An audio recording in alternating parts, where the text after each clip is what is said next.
Hey, if you're a man over 40 who wants your knees to stop negotiating every staircase and your back to stop filing HR complaints, well, today we're going to give you a simple hybrid training functional blueprint that builds real-world power you can feel when you squat, carry, sprint for the gate, or get off the floor without sound effects.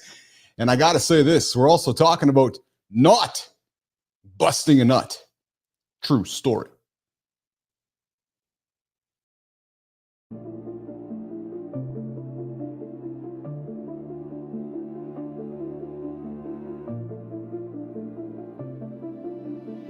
Welcome to Mornings in the Lab, where when something negative comes up. Building muscle improves blood flow. From squirting to squirreling. Start small, build up, and expand from there. Be entertained by fun over here. How have I slept? Has my sleep been good?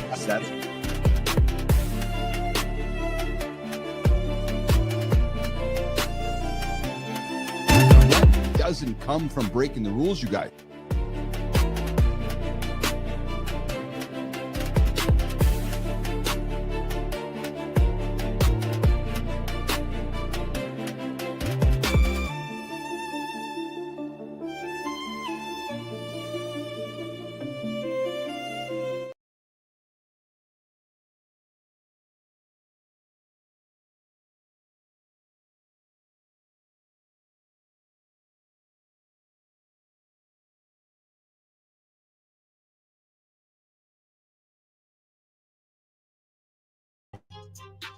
Am I still muted, Jimmy? I didn't think I was muted. Am I muted? I must be a rookie on the brand new dual stream experience. Thanks, Spartacus. We're good to go. Spartacus, can you hear me now? You got the handsome chief in your ears this morning? Because I'm standing here with my accent on, throwing it out with my red hat and my M&M shirt on. Good morning, everybody. Grab your coffee, shake up the shoulders. We're rolling. Because, drum roll, please. Good morning and welcome back to Mornings in the Lab with Keith, Jon, and friends. Like, subscribe, and drop a comment. This is a live experience. We want to hear from you. Hey, this is an R-rated show. Yes, sometimes we get into the X-ray, especially today. It is going to be an X-rated show. We got a guest coming up at the bottom of the hour talking Jimmy, Spartacus. Let me clear the throat. We're talking sex. We're talking busting nuts. We're talking about how men might not want to bust a nut. What? Is he talking about that today? Well, I'm telling you right now, we got a guest coming up, Matt Cook, unpacking why 80,000 men, Spartacus, 80,000 men are discovering the power of a 30-minute sex session without shooting their load. Yeah. Like, who's that? Jimmy, I could not sleep last night. I was so excited to have the conversation today. Matt Cook, 80,000 men, 30 minutes, banging, not shooting a nut. We're going to talk about connection, control, and building stronger relationships without busting a nut. I know, Spartacus. I know, Spartacus. I'm on the same page as you. I'm like, dude, if I gotta fucking rub the nut for 30 minutes and not let the explosion happen, not let the volcano explode, Jimmy, I'm just fucking getting the hell out of here. I got to get myself a new hand. Or a new partner, one of the two. So I'm really excited about having Matt Cook joining us on the show today. Well, man, yeah. So Spartacus, there's 80,000 men right now, according to Matt Cook, walking around with blue balls. Yeah, true story. Good morning, everybody. If you're joining us, you are on a live show right now. I'm having a good conversation with one of our Mornings in the Lab members, Spartacus. Sullivan is here as well. What's going on, Sully? What do you think of this one, Sully? 80,000 men walking around just all nutted up. Just fucking nuts. Exactly. That's it. That's probably the sound they walk around with too, I'm thinking. Hey, Petro, you out there? What do you think of this one, man? 80,000 men. Yeah. Oh my God. New peptide taking swings at a drug-resistant MRSA MRSA. Yeah, true story. Promising early data. Super recognizes how they lock into a few facial zones. The psychology of guilty pleasure. They were talking guilty pleasure and having sex and not blowing a load today. I don't know if this works. Jimmy, who put these topics on the table, man? Oh, yeah, Neiman's not here right now, so we can just throw Neiman under the bus. Yeah, hey, we're talking parking. Spartacus, Sullivan, how do you park? Do you back in or do you drive in? Jimmy, how do you park? How do you park that motorcycle of yours, Jimmy? You just landed in there, maybe? I'm curious. We're gonna talk parking, as in back in parkers or pull in. And actually, since we're talking with Matt Cook here today, Jimmy, we might be talking about pulling out as well.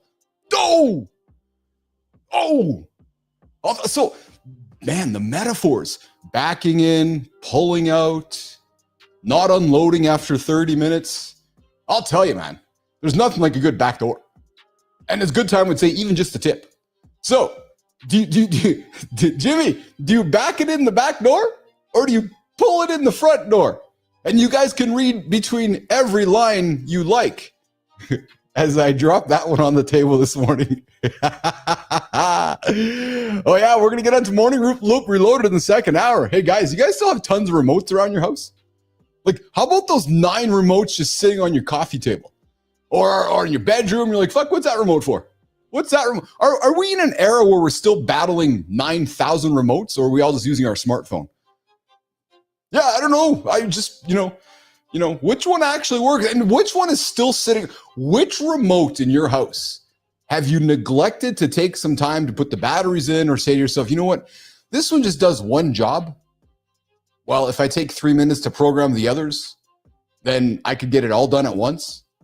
But we don't. There we go. And hey, transparency wins. 3 on-air moments we got wrong. How we owned them and how the audience trusted us more. I'm curious about this one. Actually, I didn't prepare this topic, so I have no idea what the hell we're talking about in this one. And hey, Community Corner, Maya Reyes is here. Oh, yeah. Maya Reyes is with us today. She absolutely is. Community Corner, YouTube, LinkedIn, and Substack. Conversations and content coming across the communities. Wording isn't helpful, guys. Here's what to do instead. 13 behaviors that keep you poor. So gentlemen, I invite you to do this. Strap in, put the seatbelts on, just like it's 1992. This is going to be another fun show. We're talking bust and nuts or not. We're talking back in parkers or pull in parkers. Who's right? Jimmy, are you ready for this one, brother? Drum roll. The morning loop. It starts right now. Morning, nation. Morning, Keith, John, crew. So, Sterling, do you think John is a back-in or pull-in guy? No, Keith, get your head out of the gutter. Or shower. We're talking parking lots, dude. Also on deck, the body check. Are you strong in the gym but stiff in real life? The boys have a smarter mix to test today. And later, we're talking remotes here, remotes there, remotes everywhere. It comes with a plan to save your sanity. All right, crew, let's roll. Jimmy, have fun with the buttons, man. You're back in the blame seat.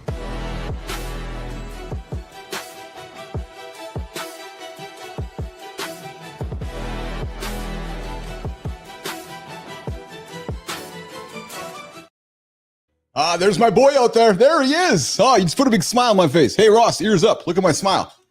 I love it. Ross and Friends is in the communities. Oh, that's Rose and Friends. Oh, I thought it was Ross and Friends. Why do I think it was Ross and Friends? I got to tell you why. We have an incredible member of the community. His name is Ross. He's going through a journey right now in life, and he has been using our show as his accompaniment. So I thought maybe he was out there listening. I wanted to say good morning, Ross. I hope all is well for you. But hey, Rose and Friends, Jimmy is just as good. What a shake and Rose. Good morning and welcome to Mornings in the Lab with Keith, Jon, and Friends, your morning live show experience. We get up and get after it every single day. 8 o'clock right here on the big show, 7:30. I see the man with the handsome tan, Matt Roof, joining us, Kindness Rising here in the comments, 7:30 Eastern time. Rose, if you're looking to get up on the right side of the bed, not the wrong side. No, the right side. Yeah. Or is it why don't we say the left side? Anyways, the right side, you got to get up with Matt.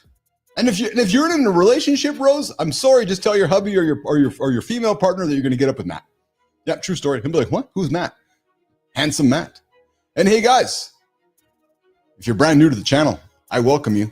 Welcome to Mornings in the Lab. I encourage you to subscribe, like, tell your friends about this big morning show happening right now, right here, every day, 8 o'clock live Eastern time, YouTube, LinkedIn, and X. And hey, if you're not watching the show live, I'm not sure why. Come join us live, 8 o'clock Eastern time. And hey, the comments are open between 2 streams. The vertical stream is happening. The horizontal stream is happening. We are all combined into one. And in the second hour, opening up the phone lines. Jimmy, I see the big dog getting ready there. We got the phone lines will be open in the second hour. 431-300-3090. Of course, if you want to send a text, send me a voicemail. And hey, guys, what I'm finding is most of you guys are shooting me texts after the show. It's the best way to communicate and connect with me. So please do that. If you're stuck, you want some insight, you just want a positive jolt of energy, or you just want to say hi to the handsome chief, there you can go. 431-300-3005. Jimmy, let's bring on the man with yesterday's no energy, Jon Andersen. Yesterday's no energy. That's what my title is? Dude, I love you so much, but you were fucking slack yesterday, brother. I'm just telling you right now, you were slack. I got off the show. I was like, Jimmy, Andersen was slack, man, and I'm going to call that motherfucker out tomorrow because I love him. You were slack yesterday, pal. I was worked, brher. I was worked. I know you were. No question about it. No question about it. Yeah, it's funny enough, I didn't expect this, but I'm actually feeling a noticeable step better today. Oh, dude, yeah. Yeah. Which is weird because normally after a drive, I wouldn't notice feeling better. Yeah. So I think I may have hit my tipping point or something. I don't know. But dude, I had to tell you, man, it's like it's my nature, dude. I'm an extremist. So I always push the fucking limits. Sherlock, it's why we get along so well. And I push the limits and I get to a certain point. It reminds me of I was actually talking to one of my own training partners when I was bodybuilding. Oh, yeah. And because I was talking to him, it kind of brought me back into those memories. Oh, you know what I mean? Like, because it was wild. Because you talk to somebody from high school, all of a sudden you kind of start remembering shit from high school. Yes. You know? Yes. And I was talking to him and I was like, dude, I almost feel like I'm, a month out from a bodybuilding contest. Oh, yeah. And it's like, I got a month to go and I'm just fucking beat. And there's nothing I can do other than just keep trudging forward. Yeah. I was feeling that way, but keep in mind, there's no fucking show. It was just, had myself so, and I'm hoping that this is the incline of me feeling better. Yes. But I just have myself so fucking overexerted mentally. I think probably a little of both, but mostly mentally. Yeah. I was just like, holy Christ. It was like, it was just like, sometimes I find myself just wanting to sit, Yeah. Well, and that's why this works. And that's why we're partners, because sometimes one guy has got to take the oar on a little heavier than the other guy in the canoe as we continue to paddle in this direction. And I got to tell you, I had laugh with your expense at the end of the show. Actually, I'm fucking calling Andersen out tomorrow because he was a slack little motherfucker. And I go, I know. The crazy thing is when one of us has, say, obviously me, it's not like I was up fucking drinking. Yeah, well, because I'm doing the shit that we preach just at the fucking highest level. Yeah, speaking of preaching, I'm excited about today's show, and you're going to be fucking blown away by what the guests we have coming up today, like I is. Dude, this guy has coached, what is he? Yeah, he's coached over 80,000 plus men, Johnny, on not busting a nut. Yeah, higher drive from less orgasms. So I know you and I are about life expectancy work here. We're going to have some fun with Matt Cook coming up. Well, I guess it's in context. Is he teaching you not to bust a nut in your session or not to bust a nut over like a 6-month period? I think in your session, men are having that's a good skill to have. I mean, funny enough, I developed a method for myself for that when I was like fucking 17 years old. Well, so dude, I had to when I was young. I'll just be vulnerable here. I had to when I was young. I had to get the holistic band because I would touch a fucking feather and I just, I'm done. Like I just fucking talk about premature ejaculation. I think before the pee was even smelled, I was, in the pee premature. Before it even started, I was already fucking coming, man. So this dude, pee in the premature or the pussy, either or. So this dude here, this guy's coached over 80,000 men and were having 30-minute sex without orgasms. And apparently, John, it saved his marriage. So coming up, we got Matt Cook coming at the bottom of there. Funny enough, on that level, because we both developed systems. So yes. There was two issues. There was I'd get so fucking wound up and nervous I couldn't get it up. That was me, 100%. Yeah, performance. Yeah. I fucking finally, you know what I do? I just, even though it was just a flaccid motherfucker. Yeah. I could usually just get it to where I could feel the warmth and the wetness, and it would wake up. Yeah. And then I would fucking get in there. Yeah. And it would be like, oh Christ, now this thing is the train is coming too fast. Yeah. So what I would do is I was like, okay, on one side, I can't stop thinking about other shit. What? On the other side, I can't stop thinking about what I'm. So I was like, I have to find the middle. So funny enough, what I would do, I don't know how this came about. I would think about baseball. Dude, I think so. Me too. I think that's most men's type kind of pastime. I'm not sure why we think about baseball, but that was my go-to as well. Baseball. Yeah, true story. Yeah, I don't know. I think I try to figure that too. Because I stopped playing baseball when I was 11 or 12. Yeah, because I became terribly afraid of the ball. I was a home run hitter, and these fucking pitchers, you get to a higher level, and they just hit you. You know why I got afraid of baseball? You might be surprised by this, or maybe not, as you've gotten to know me. I got scared of baseball, John, because I didn't want to be the singular guy. What does that mean? I didn't want to be the guy. I hated being the guy in the batter's box, and everybody's watching me strike out or hit the ball. And I hated being the guy in the outfield with everybody going, okay, he better fucking catch the ball, because if he doesn't, we're going to lose. Like I really strongly disliked that individual pressure. It's interesting now because the career choices I've chosen by doing individual things, but John, baseball, my insecurities, man, I ran away from the sport because I didn't like how it felt. You know, I love that individual shit if I could actually perform. Yeah. But it was like once I became afraid of the ball, yeah, I never got over that fear. Yeah. One of the best lessons ever. I told my mom, I said, and one time she was actually out of town. My grandma took me to my games, and she said, "How did he do?" And my grandma's, he got hit 6 times. And she was like, "Oh God, these things are coming fast too." Yeah. And so I told her, I said, "Mom, I said I don't want to do it anymore. I want to quit." And she said, "You can quit when the season's over. You're not quitting in the middle of the season." Yeah. That was the first time I ever experienced the difference between finishing what you started, then choosing not to continue, or fucking quitting. And that was probably that stuck out. I mean, I could still remember everything about that conversation. What a great simple lesson, though, eh? Like that lesson in itself. I don't know if, I hope those lessons are still being taught in today's world. I know we have such a world of empathy and compassion that it's okay to quit. No, actually, let's follow through and finish, and then talk about why you might be wanting to quit. And maybe we reframe, John, using the word quit. Maybe it's not quit. Well, I don't think I used the word quit. I think I think I don't want to play anymore. And she said, "That's fine. You can choose not to play anymore when this season's over." Yes. Yeah. Yeah. Rufy, you're right, man. Interesting that you host a show now to know where to hide when you're alive. Yeah. It's funny because when I was doing my baseball thing as a young man, I was scared to be in front of the. So here's a question for you. Since we're talking with Matt Cook about, not busting nuts after 30 minutes, here's a good segue. Are you I know Terry does most of the driving when you guys are hanging out, but when you're driving, are you a back-in parker or are you a pull-in guy? I'm serious. Like, do you just pull in or do you back in? Are you what's your system for parking, Jon Andersen? Back in guys swear by safer exits. Pull in guys say, "I'm starving, I'm parking." 2 tribes, 1 parking lot. Picture a Saturday lot, kids in carts everywhere. Do you want eyes forward rolling out or guessing what's behind you? Back in costs a beat now, buys calm later. Pull in is quick now, taxes you later. Which tax wins? Speed now or safety later? Same lot, different bets.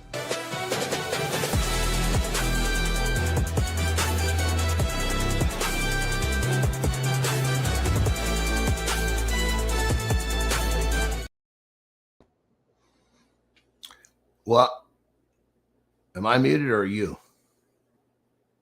There we go. Yeah. Are you a pull-in guy? Are you a pull-out guy? Are you a back-in guy, back-out guy? Well, I think the first thing that I have to address there is I'm not going into these parking lots where there would be some form of risk or trouble, if you will. Oh no!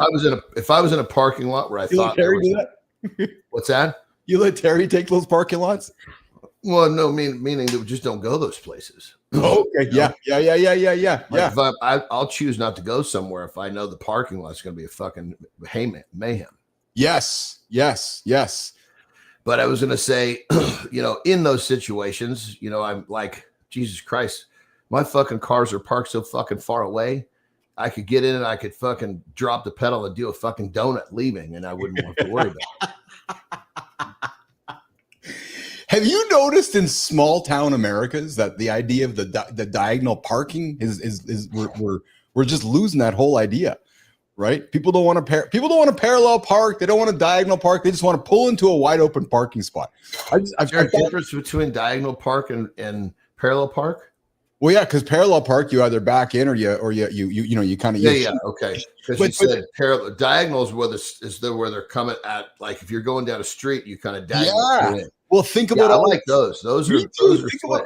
Think about all those old towns across America, North America. These little small towns with the main street and those diagonal parking, right? Those feel good. Yeah, they totally feel good. Yes, yeah. So I put this on the table because I know, and I have been guilty of it. Our show's about awareness, getting guys to start their day. Guys, if you're driving out today, maybe today's the day you kind of just have a thought about how you might be doing your parking job.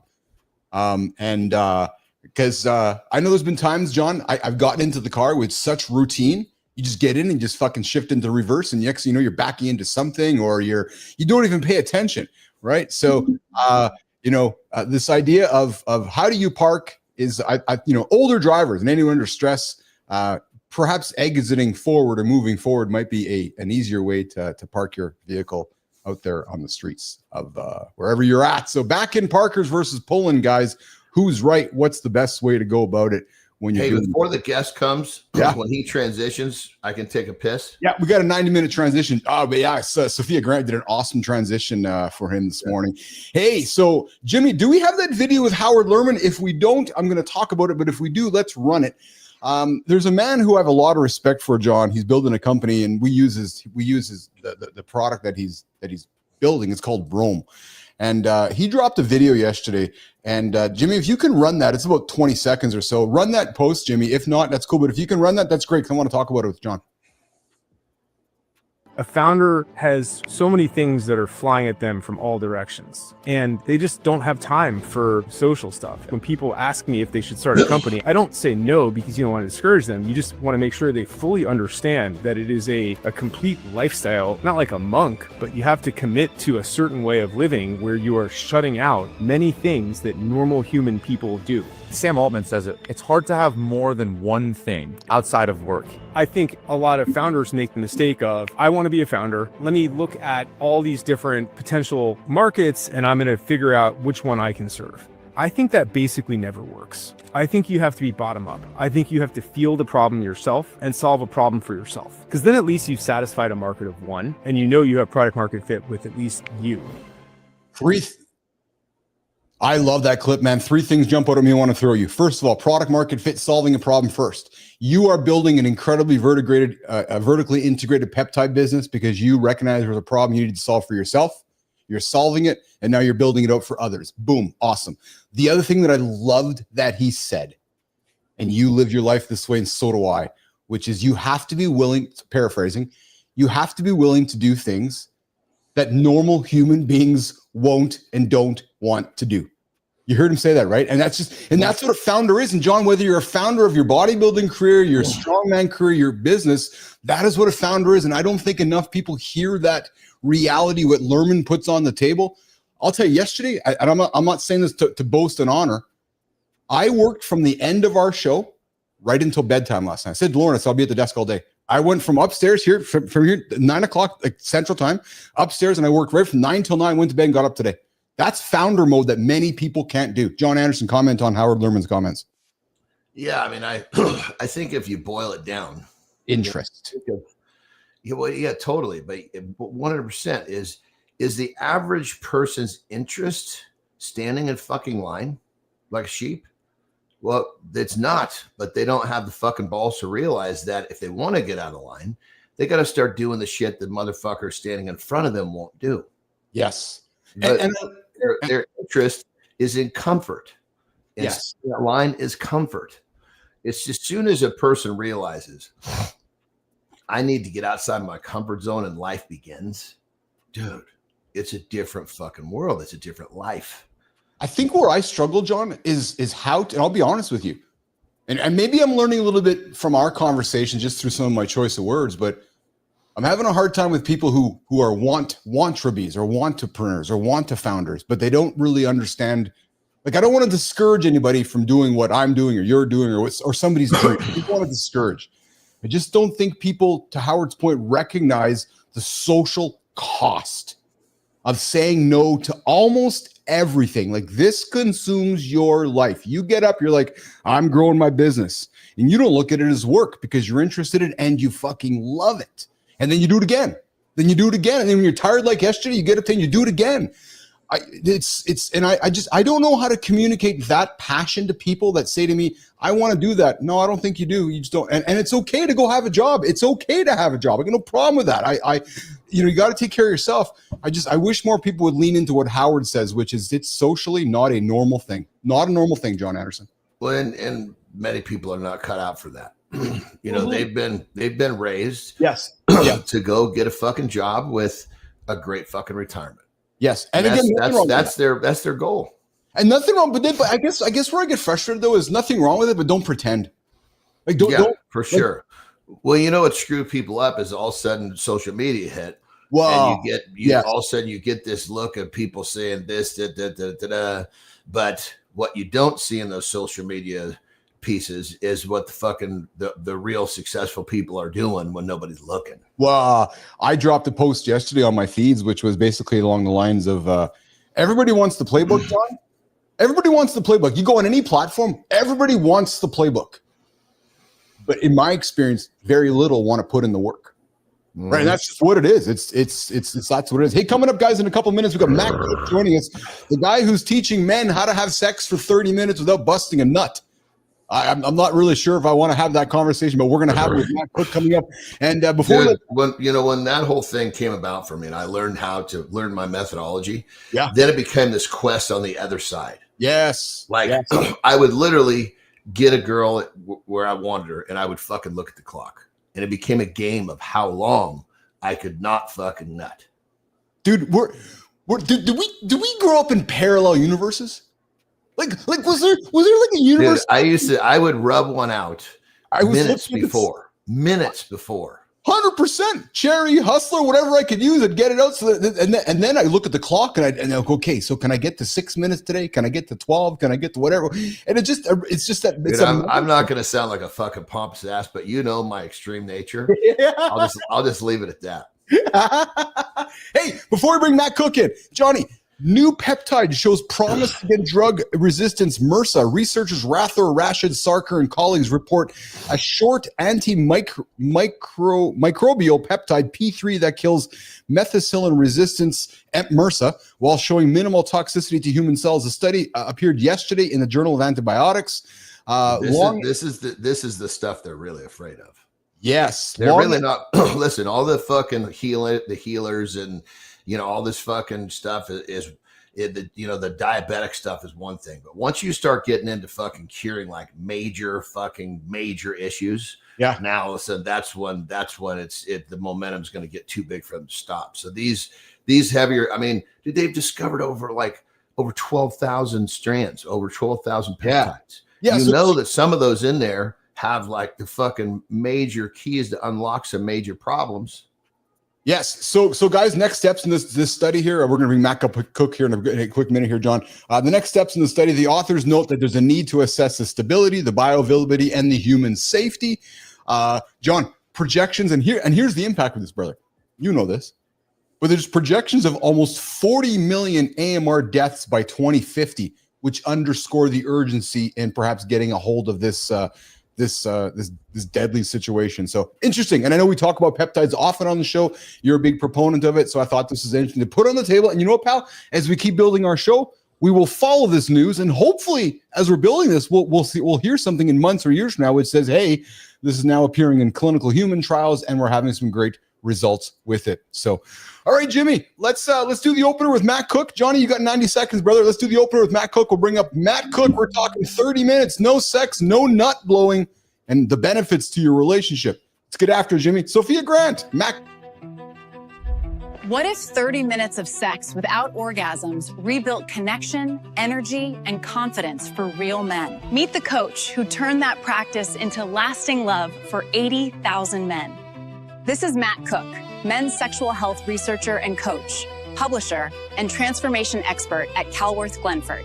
He has coached over 80,000 men, improving sex, relationships, and health with simple, repeatable methods. His bestseller, Healthy to 120, now in its 3rd edition, anchors practical longevity and men's health. ABC News interviewed Matt about Carezza, a calm practice for connection without climax. He reversed a multi-condition health crisis to 0 medications, then built the Cook Protocol and Sexual Lens Method. He serves men 30 to 60, single or married, facing ED, dating, sex, relationship, and health challenges. Married about 40 years, 2 sons, 1 grandson, Wyoming-based, he lives what he teaches. His father's dementia sharpened his longevity mission, protecting vitality today for the people he loves tomorrow. He helps men have great sex and great relationships by making sex the primary foundation. Matt, welcome to Mornings in the Lab with Keith, Jon, and friends. We're excited to have this conversation with you.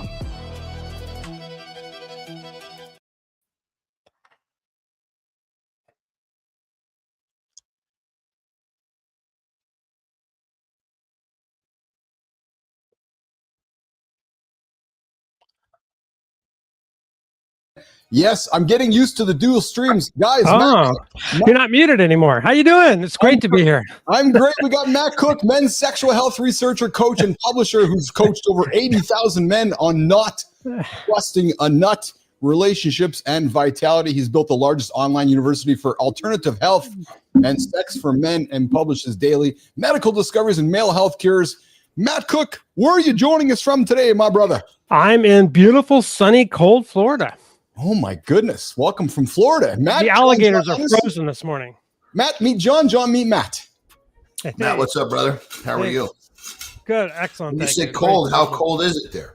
Oh, it started out 38 That's degrees this 60? morning. How much? 38 degrees this morning. Dude, that is cold for I'm Florida. on the Gulf. I'm right on the ocean. I'm right at the beach, Ah. and it's just freezing. Yeah.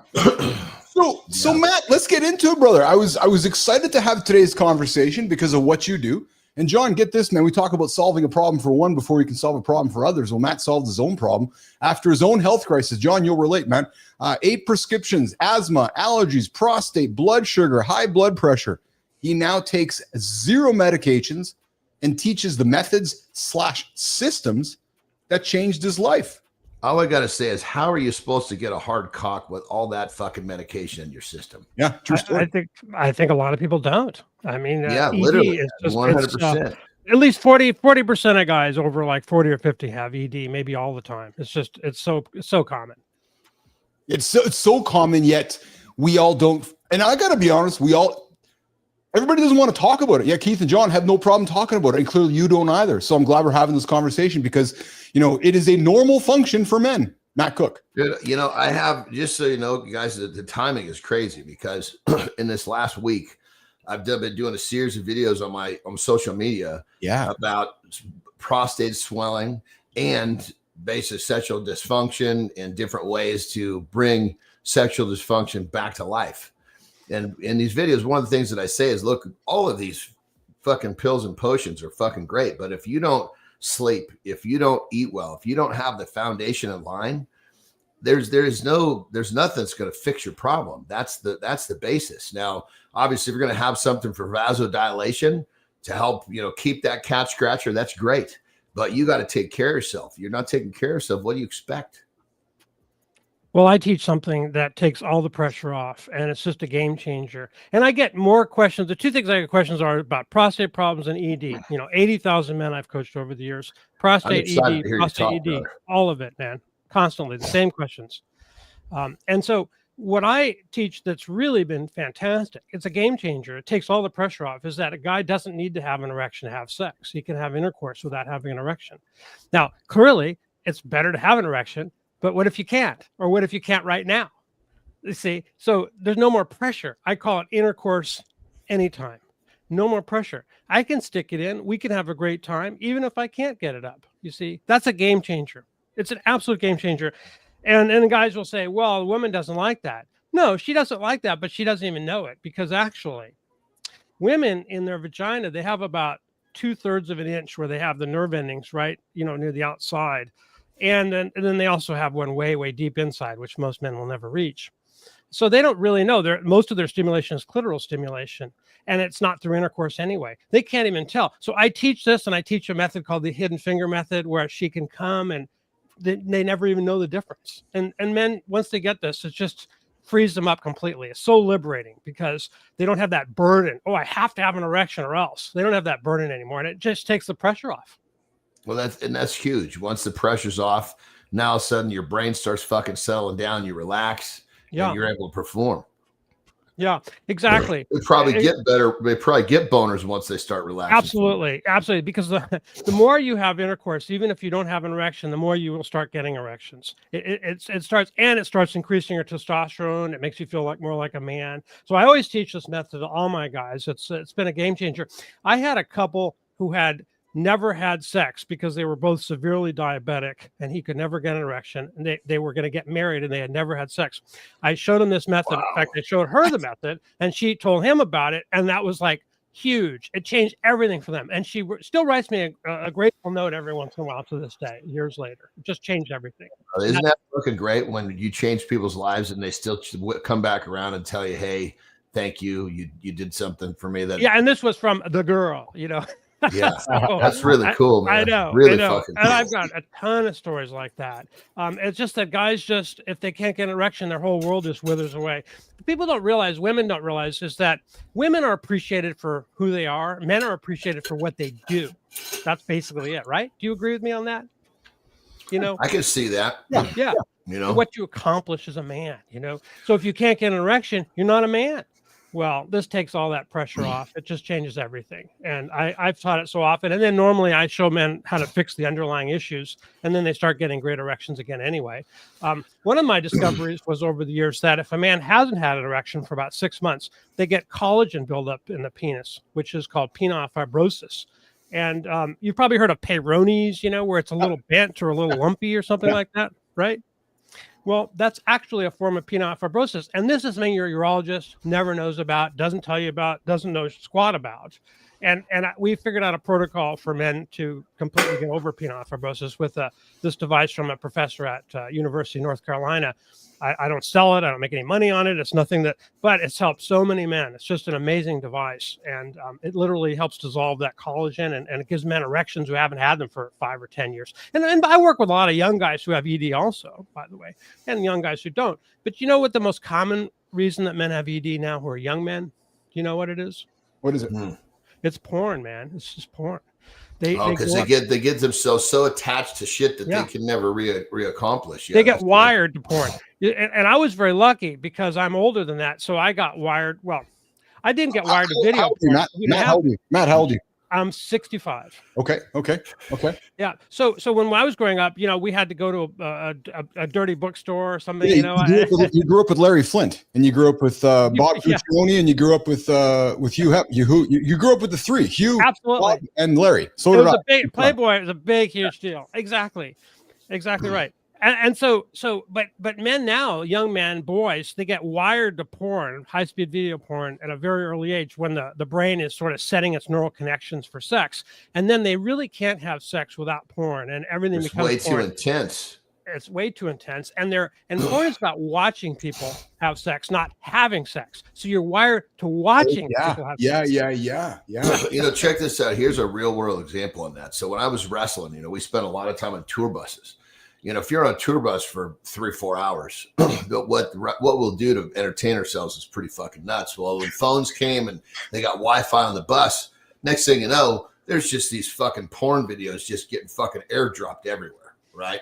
Yeah. And some of the stuff was pretty fucking nasty, like pretty crazy out there shit. But it was just shock. It was just like shock stuff. And one of my buddies came to me, and he was younger. I'm not going to mention his name because if you're a wrestling fan, you would know who he is. He's at the top right now. But anyway, he came to me. And he's like, I got to stop doing this. He goes, this has completely changed my sex life. He goes, I just don't view sex the same anymore. Yeah, and I could see this is not taking me into a good place. So he was actually able to recognize it. I mean, granted, he came from a really fucking good family and was able to see it, but I can totally see how many people would never catch that. And next thing you know, they're in a position where if there's not fucking 3-legged dogs and fucking midgets and you know, all sorts of teachers that are half undressed running around. They can't get it up, you know. How old was he approximately, John? At the time, his late 20s. Yeah. Okay. So But keep in mind, he got exposed to that probably a few years before, because, you know, when you got fucking 50 guys all scouring the fucking net to find weird shit, oh my God, it was like early fucking AI looking for crazy shit, you know. Yeah, nowadays, if you're younger than age 45, then you grew up with high-speed video porn, and chances are porn is a real problem for you. And that's what causes ED. I was a member of this sort of secret little group of guys and women, and we found more and more men were coming to us for help because they were 18, 20, 25, and they were unable to have an erection, unable to have sex. And here's something interesting. A lot of times they would think that they were gay because they would really start to get wired to gay porn. And you know, I don't have anything against being gay, but when we helped them and they got rid of porn, they found out they weren't interested in that at all, and they weren't gay. It was just that porn produces this proclivity for people to think. And I really think that that is at the heart of the trans and all this movement. I think a lot of it is caused by porn and the internet. People don't realize that. It's not a normal thing at all. It's an internet phenomenon from porn. Well, you know, I think in our generation too, like, you know, Keith and I are 10 years younger than you, but you might have experienced the same thing. It was almost like there was a real filth associated with porn. As, you know, the younger generations, it was just like you got a cell phone, you were watching porn, it was accepted. So we had to kind of almost feel guilty when we were fucking digging up porn. Yeah. You know what I mean? Yeah, that's right. Yeah, well, I bought a pornographic novel basically that was at the bookstore when I was like 12 because it was anonymous and they let me buy it. And then I really got to be wired to that type of porn. And actually, that must have just fucking set you off. Dude, the underwear section, the ladies' underwear section, the Sears catalog used to just send me into fucking overdrive. Pages there, absolutely. Unbelievable. That was great. Yeah. So it messed me up, and I had ED, and I had a number of girlfriends, and then it would become a problem. I had terrible ED, and it was from the porn. And once I went to a hypnotherapist, and I worked, and it completely went away. And then I met a girl that I married, and but I went through that whole experience myself. So I found that every problem I've had has become an opportunity eventually, and so. When I started getting people asking me about stuff and help, I ended up, 80,000 men later, man. I've coached 80,000 guys for the last 15 years. Well, you know, on that level, bro, I was going to say, you know, when I'm making these videos and I'm talking about myself, the amount of response that comes from these videos is probably 20 times greater than me talking about anything else. Unbelievable. I literally made another series. I said, man, I can't believe how many of you guys are responding to this. So let's keep talking about it.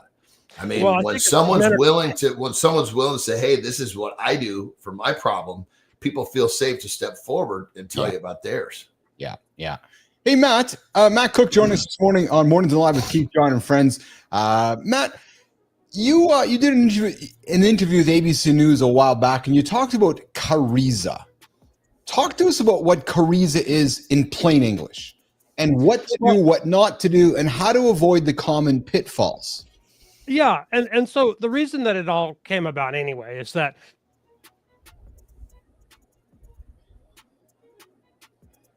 is that Mayor? No, that's him. That's Matt. Actually, yeah. I was wondering if we lost me or if we lost Matt. We lost Matt. Actually, okay. So I'm on Starlink down here now. Shit, man, this better not Elon. God damn it. That's it. Hey, good morning, everybody. Hanging out with Keith and Jon and our guest Matt Cook, who just lost his internet connection. We're talking sex, erectile dysfunction. Hey, Jon, some of the notes I got here. What Matt talks about is for a couple stuck in porn star performance, he works with folks to work towards a oxytocin-led rhythm, right? Right, leading into the oxytocin and instead of leaning into the orgasm, right? That's a fucking peptide that I talk about. I say, you know, that if you're thinking about getting a boner, but it's like, how about thinking about connecting first? When you're connecting, it gives you a boner. Yes. You know, it's almost like the reverse effect. So 100%, the oxytocin is that thing that makes you want to cuddle, makes you want to be close. It's the love. They call it the love drug. That's it. Yes. So he emphasizes oxytocin versus dopamine. Oxytocin practices build steadiness and trust. Well, we talk about it often, John. Dopamine, what does it do? It chases that burn, right? It chases the desire. It chases the hit. It chases the orgasm, right? So, Jimmy, I see Matt's back here. If we want to bring Matt back up on stage, let's continue the chat. Matt, we were talking Cariza. There he is. Yeah, there he is. Matt, Cariza. Yeah, so we found out that it's the act of orgasm itself, which is incredibly pleasurable, that has an aftermath, effects that can last for men 1 or 2 days, for women about a week. And what happens is it a week for a women? Is it women? really? It's about a week. Yeah. Holy shit! And a couple of things happen. There's a very big period of being emo, very emotional, and an attraction to other partners. You get more interested in other people. And I notice after I come, when I'm going out walking around, young women look prettier, and you start thinking about comparisons with your partner, and it's a very difficult path. And so it's been determined for a long time, in Taoism and other types of practices, they found out that if you have a lot of sex, but you don't come that often, it makes you much more powerful as a man, much happier, much more able to achieve your goals. And when you do come, it's kind of amazing. It's like, just blows you away. It's just so incredible. But here's the thing. What I learned is you can have 30 minutes or 45 minutes of sex with a whole body orgasmic feeling, and there's no end to it. And then, when you're done, you go on with your day and you're ready again. You're always ready. It's fantastic. So I try to have sex twice a day.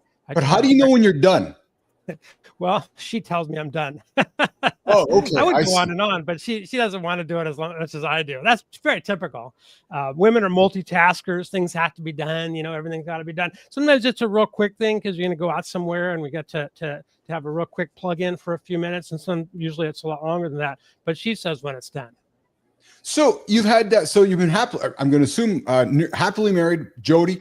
40 years. Almost 40 years, yes. Yeah, John, 40 years, sex almost daily. Twice a day. Twice a day, fantastic. And plus solo work too, solo life expectancy Not work? too much, not really. It just doesn't interest me anymore. I stopped that many years ago, other than for practicing, no, not really. I'm not really interested in it. Why would you, Yeah, so then lean into this for us. What's the small behaviors that has made this so sustainable for over 40 years with Jody? Matt.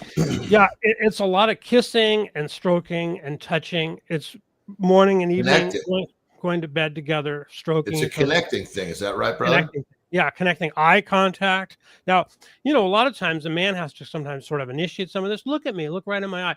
Try to look into her eye for 20 or 30 seconds. You just won't believe how intense it can get. And that's what we do all the time.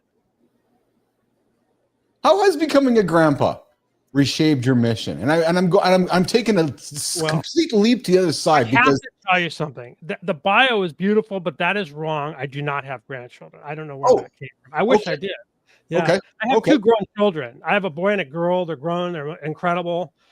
So I don't know if I ever will. And I'll tell you what's interesting. You probably have talked about this on your show, but kids who are growing up today, they don't want kids. You go to go public somewhere, you see a baby carriage, there's a little puppy in the baby carriage, a dog. I count, there's always more dogs than babies. It's like there's a huge baby bust. Why would I want to have a kid? I want to travel. I want to do this. I want to do that. And then by that time, they're 40 or 45 and it's too late. And maybe they're not interested anyway, and they never were. Have you noticed that? There's just a baby bust that's been going on in this country. It's funny. It's one of the conversations that I don't know if we're having enough about in North America, because we're having so many conversations about deporting humans, which I got no problem with. But the problem is nobody's talking about making more babies to stimulate the economy. We need new ones. We need little ones. We don't need, we do need a lot of little ones, and they're not happening. That's what I'm saying. Experience. But there's a flip side of this conversation. If you look deeper, I'm not saying I'm right, but here's definitely something to look at. When you look at those people, and I know what you're talking about, brother. Yeah. You look at how they were raised. Did they not have that family unit that was so special that they, like my kids want to create that? They remember having fucking breakfast every fucking morning. They remember having dinner every fucking night. They remember having that family connection. They're all excited to recreate it for themselves. Now, I have friends that didn't have that, and it was just like it was almost like everybody was fucking roommates. Well, why do I want to recreate that? Yeah. No, we had a great, I would say, and our kids would say, we had a wonderful family growing up, eating dinner and breakfast together and all that, but it didn't pan out that way. And my kids are wonderful, they're incredible, but they just have no interest in having children like I did. So our generation, we didn't think about it. You get married and you have kids, but now they think about it, right? They go, maybe hey, not. Matt, in my research before today's show, you predict the return. So this is a men's show. Our audience is largely men, obviously, and our partners and our wives and girlfriends and so forth. But let's talk about a masculinity reset. You predict the return of committed masculinity and cold approaches. What values make that healthy and not performative? We see a lot of performative males now in the world, especially with everybody getting a phone in their hands. So talk about, why you're seeing this, why you predict is going to be a reset that makes these values healthy and not performative, Matt. I just think that the men and especially men are lonely. They're on their phone. They're by themselves all the time. And I go out, and when I have a place also in Virginia, and I go out in Georgetown, we see packs of girls together, like 25, 30, 35. And they're just together. They have nothing to do. They don't have boyfriends. And so the only solution really is for men to start talking to women in person again. And I think we're starting to have that happen. I think that in-person conversation and meeting is something that people crave, and at some point they're going to have to get out and do it. And the hardest thing, I picked up girls. I had an older guy at the time. I was like 20, he was 40. He taught me how to pick up girls, and the hardest thing was going up to a girl and chatting her up. Right? You're going to get rejected. You may get a phone number. You may get any number of things. But now it's harder because you have to go up to a girl and like tap her, say, "Hey, take your headphones off. I have something I want to chat with you about." That's hard. But I think the payoff is so great today because girls want to be approached, and nobody's approaching them. So if you're a guy and you want to have any girls you really want, all you have to do is just go up and tap her on, tell her, make a motion, take the headphones off for a second. And yeah, a few of them will be mad, but you know what? You're going to get a tremendous result from it because nobody's doing it. And they all want it. A lot of women really these want younger it. generations don't know how to talk in person. They want to. I mean, they want to develop something in person. Yeah, exactly. So their skills are bad. And of course, COVID, the being in the house and the lockdowns and all that from 2020 for a lot of people in their formative, let's say late teens, early 20s, their social skills, especially for men, were essentially kind of voided out. And so they have to make up for that, which is very difficult. But it's a great opportunity for men because the women are really wanting them to be outside. I had a guy I coached who'd ask girls out at the gym, and people say, "You're not supposed to ask people out at the gym." But he was fine. Women liked it. He talked to women, didn't hassle them, and he actually got a girlfriend that way and had dates that way. Well, but I mean, that's a great, it's like a bookstore. You're in a place where there's common interest. That's smart. Yeah. Yeah, exactly. So I think it's actually a great time for men who want to meet women in person. And, you got to ditch the apps. They're horrible. It's horrible. Yeah, unless you're like really good looking and young and everything, then you're okay with the apps if that's what you want. I'm not saying you can't meet somebody with the apps, but for most guys, they have to ditch the apps. Yeah. Hey, Matt, one of the claims you make is that improved sex can 5 times income for some men. Talk about the mechanisms, the systems, the state, the focus, the decision quality, and the output that back up that claim, Matt. So that's a great question. So men and women have a strong sex drive. Women have a strong sex drive early on before menopause. Sometimes it ends there, but the sex drives are different. So for women, their sex drive is more about social things and having families, even if they don't end up having a family. For men, their sex drive drives them to material plenty.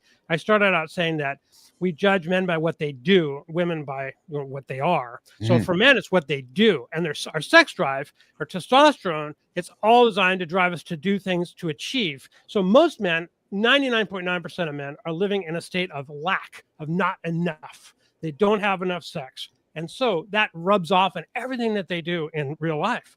And if you have an abundance of sex, if you're having sex once or twice a day for 30 minutes or 45 minutes, I have found that inevitably it drives abundance in real life. I don't know why, but I've had many guys, like I get notes from this guy. He said that he was like earning $70,000 a year. He started on my, what I call Nirvana sex, whatever. It's the same thing.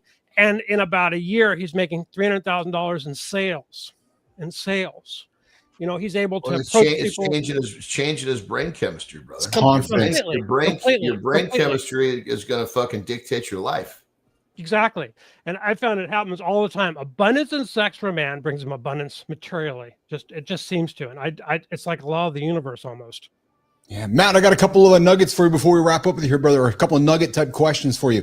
For a man and a woman, and a man in a long relationship feels that the spark is gone, right? Our audience is might be in those situations, married for a long time, spark might be gone, right? What's that 1 7-day micro plan to rebuild warmth without pressure?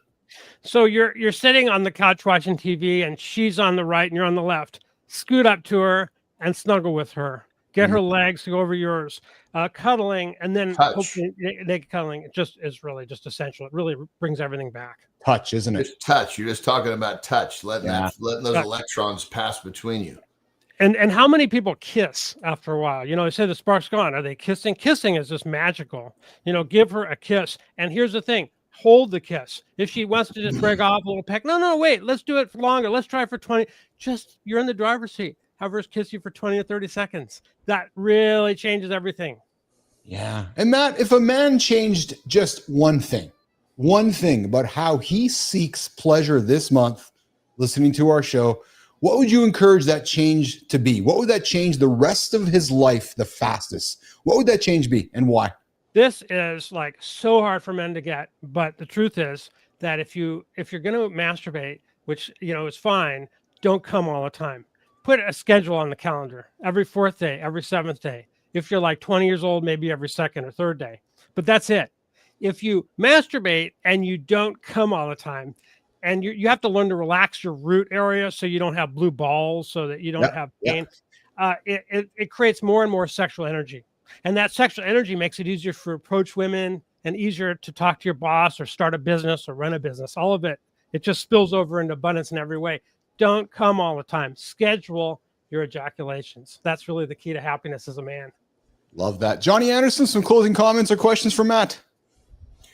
Yeah, you know, I was going to say if I was 18 and you're telling me that, I would say, you know what, you're going to have to argue with the fucking 5 or 6 nuts I grab every fucking day and still have too much sexual energy to fucking deal with it.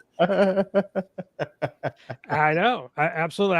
I couldn't have accepted it either, but it turned out that's not the truth. And it's been rediscovered by so many places such as in India and China, where they have studied this for thousands of years. And it's just known for guys, we lose our sexual energy when we ejaculate. It takes several days to rebuild it. And really you could have more and more pleasure by just coming a bit less. Dude, several days? No, man. I've fucked a couple hours. I'm ready to go again. Yeah, just do it again, but don't actually come, and you'll see what a difference it can make. Gotcha. Hey, so I lied. I got one last question. How do you feel about ED drugs in the market? So, you know, and are you a fan? Not a fan? You would strike me as somebody who would say try not to go there if you don't have to. Well, they usually trap nitric oxide. Nitric oxide is something that you don't really want to be higher. Really, you want it to be sort of lower as a vasodilator. You want carbon dioxide to be the primary vasodilator. So and they stop working after a while, and they can cause some damage. So I'm not a fan of them, really. I'm glad that they exist for some guys. I'm not against people taking them, but they don't work after a while, and they're not a very satisfactory solution. So we help guys way beyond that. They never want to take those drugs ever again. I have guys, they escalate, they stop working, then they do the injections of the prostaglandins into their penis, you know, and that works for a while, then that stops working. So this stuff really just stops working, even if it works for a while. But what do you say to those that know that there is science that tells us that sildenafil is good for us for other reasons other than just for erection work? Well, microdosing of these drugs might have some benefit potentially, but not the macrodoses that people are taking for this. It's an entirely different matter. And there was a study out of Iran where they didn't have the drug companies pressuring them.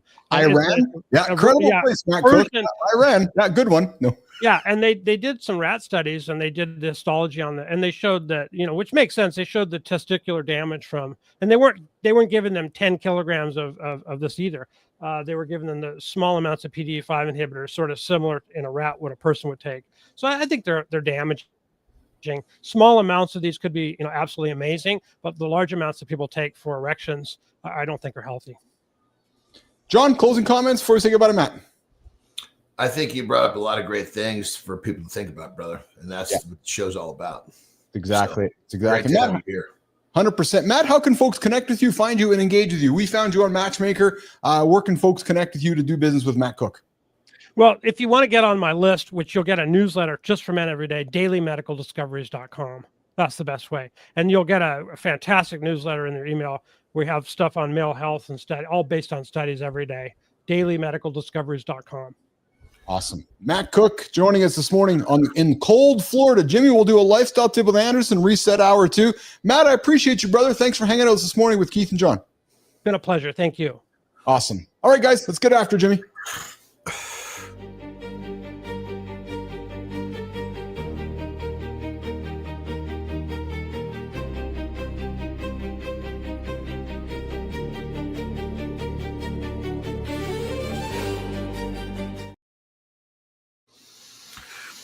All right, we're going to take a bite off of the conversation we're just having with our guest, because he basically was trying to help us understand that how important sex is in our lives and how powerful it can be. And there's so many of you guys out there that are really being held back by just straight up erectile dysfunction. And of course, our medical field is just going to try to prescribe you something to fix the problem, and not say that those solutions are not helpful. But if you don't do the foundational work, if you're not sleeping, if you're not eating well, if you're not moving, movement is a word for exercise, whatever type you enjoy is all it takes, then whatever pill or potion you're trying to bring into the equation to make this work is only going to have a very, very small kick, so to speak. So here's the tip. If you're having trouble, start working on your foundation. Now, granted, we talk about this for mental health. We talk about this for focus. We talk about it for losing body fat. That's the beautiful thing. You work on that foundational work on a daily basis, and it's going to make everything get better, including your sex life. So don't think that this issue is any different than some of the other stuff we talk about. You've got to make sure you're putting in the foundational work, the sleep, the exercise, and the movement to get that positive ripple effect going. Once you're rippling positively, you may find that a lot of the shit that you thought you need, you don't need anymore at all. How many people actually only need high blood pressure medicine because their lifestyle is what's creating the problem? Well, maybe your erectile dysfunction is the same way. Think about that. Rock and roll.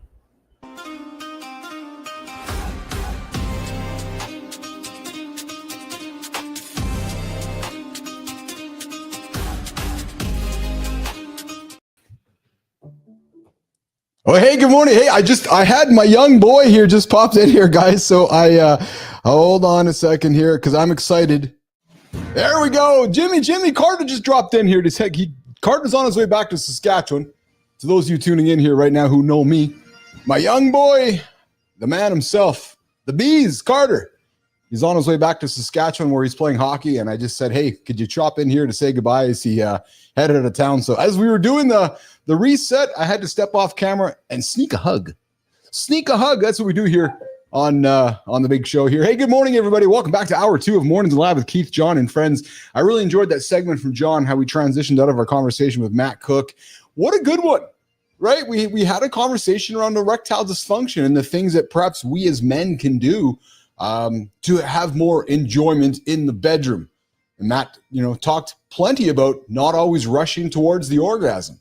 And maybe there are, but I got to be honest, I'm not too sure if I can get there yet there, Jimmy. I don't know. I don't know, Jimmy, if I could. I'm waiting for Johnny to come back because I don't know if I can get there to the point where work, and not have the release. So if Cook is listening, sorry, brother. I take everything in, but I kind of like enjoying the end part. Hey, quick recap, guys. We talked about back-in parking versus pull-in parking. Yes, every innuendo possible with how that works, whether it's in or out. Johnny, what did you take from that conversation with Matt? I loved everything he had to say, but I got to be honest, man. I'm all about the oxytocin. I'm all about the loving and feeling and touching. I still enjoy the end result, though. He had a lot of great things to say, yeah. But I think some of what he said was a little too blanketed. Yeah. I think for some people, am I blurry again? You're a little bit blurry. Yeah. It there you go. It fixed itself last time. It actually happened last time there. So yeah, let's see if it'll keep me in focus. Oh, so I think what it comes down to is that for some people that probably works really well. I know for myself, I think it would have backfired. I think I needed to get some of that energy out. Well, so that it's funny because I think I can relate to that actually. Yeah, I would be more clear-headed. I would make fucking better decisions. I mean, if I wasn't fucking clear in the mechanism or releasing some of the pressure, I mean, fuck, some of the choices that I might have made would not have been from a sound state of mind. Yeah, Jimmy's right. I think it's your autofocus there. It's dialing in and out here, so you can work on that while I'm chatting. Yeah, I'm gonna dump off and come back, or what should I do? I don't know how to fucking. Oh, there you go. I think you're back at it now. There. If you want to jump off, jump back in. That's fine too. No, I'm good. You tell me. Yeah, I think you're actually pretty good there. Jimmy, keep your eye on. No, you're blurry there. You're actually pretty blurry there. So yeah, jump back out. Let me see if I can switch the camera real quick. If I come off this one and go on another one, let's see if that'll do. Yeah. Go to this one. And then there you go. Back to this one. There you go. Oh, there you go. Perfect, bud. Yeah, perfect. Damn. Yeah, Come on, man. I'm like you. I'll just say it. I love you, Lauren. She knows how much I love her. She knows I operate better after a release. Like I need that clarity from me. There's some days I get so distracted. Like and maybe you're the same way where I feel like I can't function unless I release like that chemical out of my body or out of my brain. But it's like a good lift. I get a good lift. My testosterone's through the fucking roof. I need a release before I can move forward. There's days I need a release before I can move forward. And I go in circles, brother. I go in circles. I mean, I can relate to what he's saying in certain circumstances for sure. Yes. Like when I was competing. Okay. In strength, I would definitely not have an orgasm the day of competing. No fucking. Interesting. Tell me about that. Why? Well, it's energy. I need that energy to go into the 5 fucking events I got to perform that day. Yeah. Same reason we hear elite athletes and the joke as we grew up. Hey, NFL coach, did you let your players have sex or was there curfew? You're talking about the same way, right? Which is focus your energy on the performance that you're there for, not the woman you're spending time with. The young guys would come on the circuit, right? Yeah. And they'd never been experienced to all the fucking how easy it was to find a girl and go back to your room with. Oh, I'm sure. Yeah. Oh, I'd fucking love it when these fuckers would have breakfast and we got 3 hours for the show and I can see them hooking up at breakfast. I'm like, get up there and do your thing for a little while because you young fuckers got a lot of energy. I need you to get rid of some of that. Yeah, it's funny. Jimmy has a comment here. We as we're getting to know Jon Petruccelli only reads half of his books, John. So Jimmy's like, hey, maybe Jon Petro is the only one who could do the half release because he always reads his books only half finished there. So I thought it was a fascinating conversation with Matt. It's if I would have had more time, would have maybe drilled him with some more difficult questions. But it was interesting to me that and what I enjoyed about it, and you brought it up too, and I know even when I communicate it. It's incredible to me how many men need to be encouraged to speak about this. So when you speak about it, how many guys knock on your door? Or when I do, people come knock on my door. It's still incredible, John, at our age that men still feel ashamed or shy to have this conversation. Doesn't it make you sad some days? And it does. And I think it comes down to it's just a lack of confidence. Yeah. It's fucking, it is. This is what's up. This is me. Well, it's funny because we talked about it yesterday with body parts, right? We were talking about, naming the vagina or the vajayjay or whatever it is. And Lauren's like, it's a body part. We didn't rename the arm. We don't, it's a penis, it's a vagina. We didn't so it's I think it's the same thing, John. It's like, I'm having some troubles in the bedroom, but I don't want to talk about it. Why not? Because maybe that guy is too. Oh, really? Yeah. What's going on? Right. And then it just spirals in. So I don't know. Anyways, it was I thought it was a really good conversation with Matt Cook and I teased the Tildenafel conversation, or you heard me go there with him because I know we have some different views on that and you have some different views on that. But I think because we know there's benefits to that, and that was the sexual, the ED side of it was discovered by accident when they were creating Till Dynafall. Totally. Well, and I think you also got to remember he's coming from his position. Yes, and he 100%. represents his position Yes. very strongly. Yes, and I respect that. You know, and there's some merit to it for sure. But Absolutely. at the same time, that there's like one of my clients just recently was having some prostate issues to where Okay. taking a piss and it was really slow stream. So I told him, I said, take 20 milligrams of Tadalafil first thing in the morning every day. Let's see what happens after 5 days. He's like, dude, after the fucking third day, no issues. Oh, yeah. So that's a big change right there. So that brought quality of life to his life. Yes. The positive side effect is now he gets a fucking rock and he keeps it longer too. Yes. Yeah. Hey, pivot. Let's pivot, brother. Let's pivot to functional training and hybrid training. Let's pivot to a guy coming into you right now, and he's leaning into his interests, but he's still struggling with maybe finding something functional, like to get himself sorted out. To go, you know what? I've been sitting around too much, and maybe I want to go play basketball. Maybe I want to go throw ball. Maybe I want to go to the gym.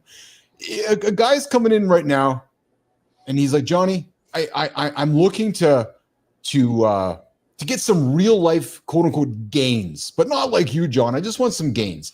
Is the first question you're asking me, Keith, what is your interest? And then when I answer that, are you saying, Keith, go pursue that interest? And then are you saying, well, the funny thing is I can say interest to you. You say it to a normal person, they don't understand. Interest? Oh, really? Seriously? Yeah. Are you serious? Because it's, well, I mean, like when it just strikes them differently. That makes sense. They don't have conversations where it's getting beneath the surface like we do. So I might say, what do you like to do? Which is the same. Yeah. Thing. Yeah. But if I say, what's your interest? They're going to sit there and fucking their minds go in 15 different directions. Well, we're talking about movement. I'm asking about what's your interest in movement, but interest is not, it's almost like, what do you like to do makes better sense in an average conversation where we're talking about selecting an activity. Yeah. So I try to make it very fucking easy for them. Of course. Now, once I start talking about interest, that's once they're like, boy, this is actually working really well. Well, yeah, because check this out, Sam. We basically built this around your interests. Yes. So, I never thought about it like that before. Yeah. I put this You on can the pull heavy, then grown tying shoes. That gap, today's target. Picture stairs feeling like flat ground again. Not fantasy, just smarter mix, right time. One tiny tweak, and grocery bags feel lighter, shoulders stop complaining on laptops. That's the move. Not every day needs hero weight. Some days you move, some you breathe. Give them space, and you keep showing up. Strong is good. Strong that shows up in real life is better.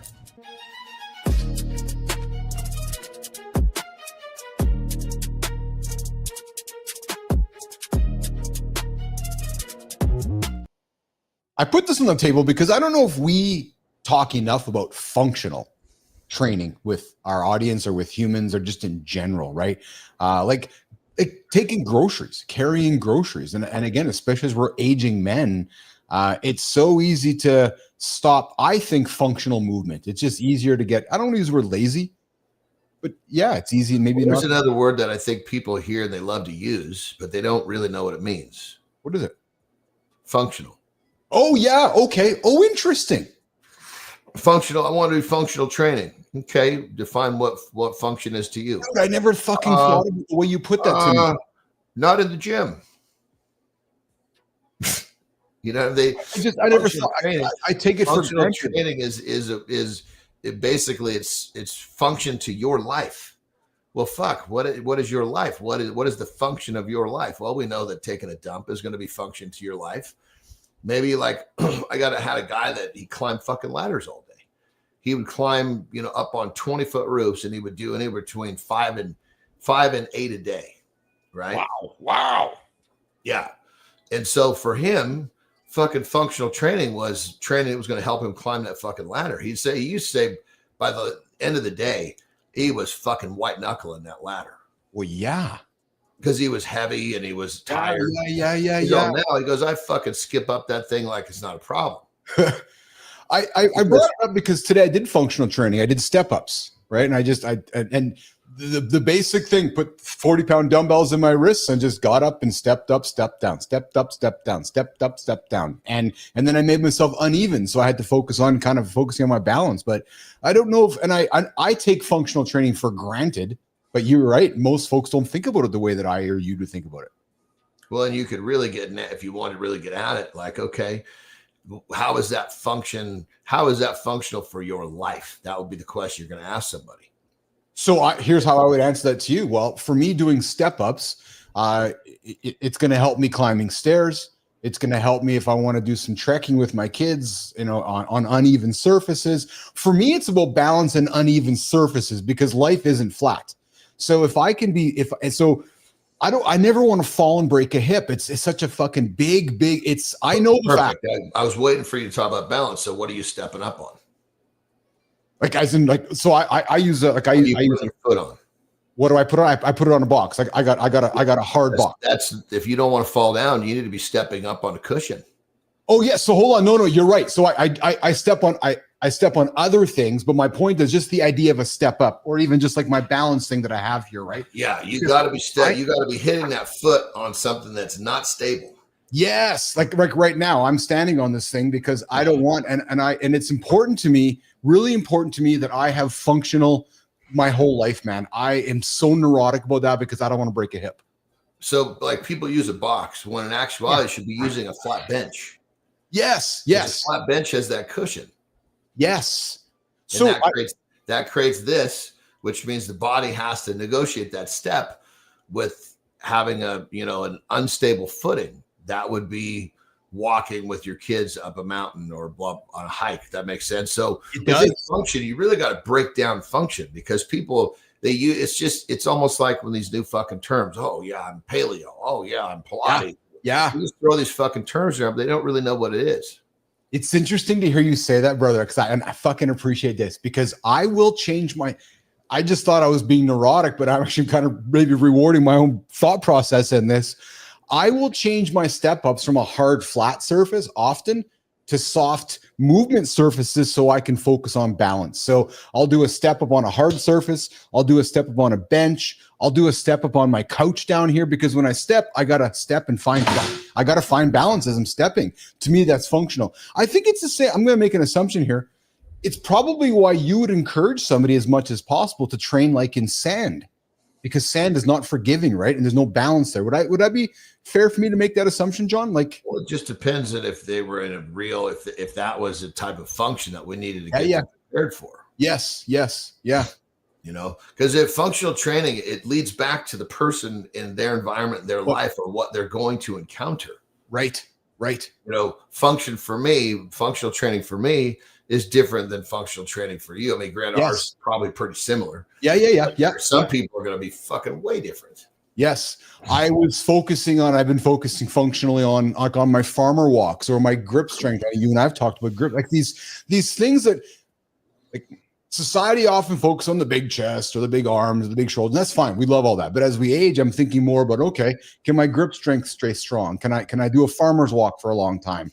And I guess that's why I really wanted to lean into this today, which was the idea of hybrid, functional, not focusing on, trying to bench 300, maybe focus on carrying some groceries for a long period of time.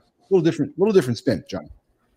I had a guy, he was 400 pounds. Yeah. And he's like, I just want to get, back into living my life better so I can be a little bit more active with my kids.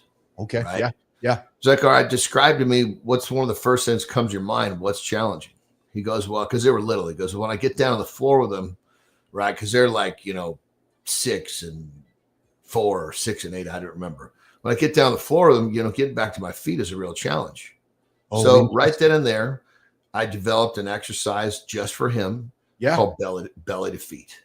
You've said that before. Yes. Belly to feet. So, okay, we're starting off every fucking session. Your warm up. Well, you're going to warm up on a bike because he needed to catch sweat first.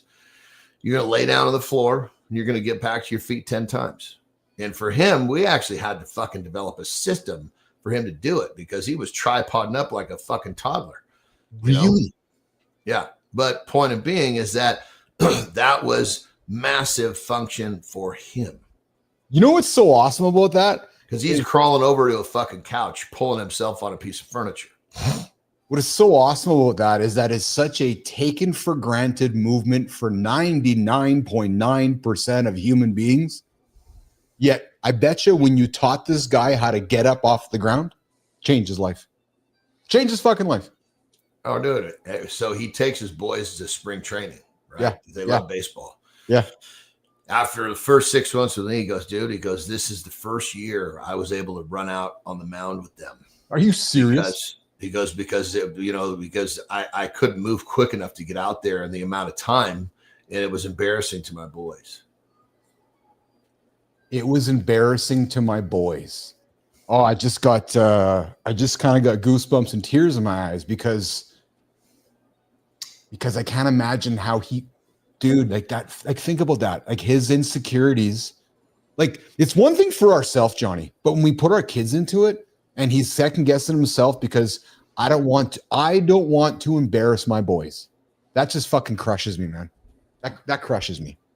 You know what I'm saying? Well, that's what I told him. I said, look, dude, you're not here for you. Let go of that. Yeah. Hey, I had a quick little surprise. You were snapping up for a quick little second on the reset. So Carter's back to Saskatchewan, but he popped in for a quick hug, man. It was awesome. He popped in here and I saw him over there and he gave me a massive hug, a fucking strong one, and then he got out of here. So, which was pretty good. Hey, before you go, I got to have this conversation with you because you and I grew up with this era of 8,000 remote controls in our house. How many remotes do you have in your house now, Jon Andersen? Fuck, I don't know. A lot. Yeah. I don't know. But it's exactly. They're everywhere. I fucking know. Fans, lights, TVs, fucking gates. I know. Alarms. I know. And it's funny because have you ever smashed every button on every remote hoping something turns on? And especially when we travel, if we go to an Airbnb or go to some place, you're like, okay, how does this fucking work? And you just pressing buttons. Most TV remotes use infrared. Some use Bluetooth now. I'm hoping we're moving towards a world where we have less remotes. And there's really no, Jimmy, no point in this entire conversation other than I just was kind of, this is a funny one. It's like the garage door thing. It affects all of us. You go to somebody's house, you see 800 remotes. Like we have 4 remotes. They all do different things. One button for this, one does one button for that. But I know there's technology to pull it all together. Maybe we can get to a world where we don't have to use remotes all the time. I don't know. What are you doing? But when remotes came out, we were thinking we were so happy with them. Oh, remember the recorded remote? So my parents had a VHS, John, that had a corded remote. So it had a cord on it, right? So it wasn't even wireless. So you'd sit on the couch and it would eject the tape for you, the VCR tape. Yeah. But I still had to go across the fucking room to pull the tape out. It was like, what the hell's the point of this button on this remote that just removes the tape? But I'd still had to go walk across the room to do it. But I remember when we grew up with remotes like you and I did, and now they're just everywhere. And who the hell knows what half of them do? So. But at that time, yes, anything that taking any step out of the equation, we were like, oh, yeah. What do you got going on today, pal? It's a big Thanksgiving week down there in your neck of the woods. What do you got going on today? No, that's not this week. That's next week. That's right. Yeah, next week. Yeah, because we're here. We're in Mexico for the Baja 1000 this week. Yes. Yeah. We leave. We're just here for a week, just in and out. Okay. And then go home for a couple of days, and we're going to go over to Carmel for a week. That's the Thanksgiving, and then yeah. So we're on the move, man. That's awesome. Hey, before you do go, have you ever noticed that the most magnetic humans aren't the perfect ones? They're the ones who admit when they mess up, they explain what happened, and they show you how to fix it in real time. You strike me as somebody who has always owned your mistakes. Have you always been that good, Andersen, or did you have to work on that skill? Because there's a skill in owning a mistake. It involves removing ego aside and going, I'm owning it. And I know you've often said, oh, yeah, dude. Fuck, that's hard. I know. Yeah. Talk about it with me. Talk about how you got to get past that fucking need to be right all the time. Yes. As soon as I realize, Jesus Christ, I'm really holding myself back. I feel like I need to be right. Yes. I don't need to be right. I need to get what I want. Yes. If me being wrong means I'm getting what I want faster. Fucking be wrong, dude. You know, if there's one thing, right? If I can leave anybody with this conversation to take this one sentence away, early admission earns grace. Period. Like if you walk up to me and right away say, Bilous, I fucked up, right away, I am walking towards you with open arms saying, okay, let's solve it. Like just immediately, man. And I think that's often where we as humans, that ego gets too far ahead. You'll walk up to me, you might kind of be uncomfortable. You're doing a role play, right? You're not really kind of, and I'm trying to get a sense of what's going on, and you're maybe not kind of revealing it. But the moment you say to me, dude, I really fucked up, man, I need some help. Oh, immediately arms wrapped around. You know what I'm saying? And I think it's a skill that we can continue teaching our brothers, our sisters, our family. My son, a few weeks ago, when he was trying to sort some stuff out with his trip with his back when he moved to Saskatchewan, he called me. He's like, Dad, he goes, I don't know. I was like, I got to call my girlfriend's dad and I got to apologize to him. I said, dude, the first thing you say to him is, I fucked up. Here's what happened. And he says, Keith, he says, Dad, he goes, I said that to him. He goes, he immediately just respected me. I go, exactly, because you said the first thing you said was you didn't lead up to anything. There was no lead into it. It was, I messed up. There's no defense. No reasoning. No reasoning. I fucked up, but here's why I didn't know. I fucked up. I made a mistake and I'm going to try to fix this. Yeah. And if someone says to you, well, why'd you do it? Then answer the question. Then nobody fucking cares why you did it. You did it. I don't even know if that's the right question, right? Is it, John? Like if, again, doing a role play, it's actually none of my business. Why? If you're admitting to me you had a mistake, there will be a point in our relationship where it'll come up as why. If you're saying to me, I made a mistake, I need some help, I believe my role in that situation is to help you, not to question you. My role, but it depends on the relationship. Like, let's just say it was a kid.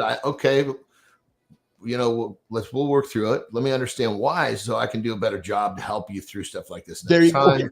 Someone on my team. Yes. Okay, not a problem. We'll alter the system. What was your thought process? Why did you do this? Because your urge to step outside the system you think is going to work. I need to understand where it came from so we can help this for the future. Yeah.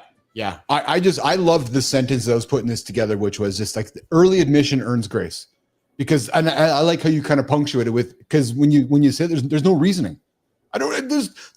Don't give me excuses, just tell me what's up and we'll fix it. The reasoning might enter the equation. Yes. But it's usually not for the person who made the mistake to talk about it. It's the other person that wants to show the interest to have the conversation. Well, and in my experience too, John, reasoning often will mean excuses. Well, this is why, or I was distracted, or this one. No, just don't reason it.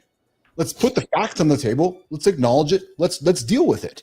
Because reasoning, I think, can move us. Reasoning can move us to lessen the responsibility as well. Because you're reasoning in your brain that, well, Keith, I did this and it did that. And hold on, put the reasoning aside. Here's the mistake. Let's fix it. Let's get after it. So what are you doing today? What is going on today in your world? We're getting all the way settled in. I'm going to go play some pickleball at some point. Nice. Yeah. Today's a non-training day. Yes. So just kind of get settled. We got guests starting to show up on Thursday. So we got a couple days to get settled in, and Tara and I enjoy ourselves before people start showing up. That's awesome. That's awesome, man. It's fantastic. All right, pal. Well, listen, I'm going to let you get out of here. Good morning, Bernard. Good to have you in the community, pal. It was a fun show today. Good conversation with Matt Cook. We talked about not blowing nuts for our relationship situations, although I still struggle with that situation. I need to blow the nut for clarity. Yeah. Have a good day, pal. That's it, my brother. Have a good loop. See you in the morning. You bet. All right, Jimmy, let's walk the big dog out of here. 22 hours from now, Keith and John are reuniting here on The Big Show. Mornings in the Lab with Keith, John, and friends. I'm going to put some new buttons here. Let's see here. Bernard, the resident beekeeper. Yes, Jimmy.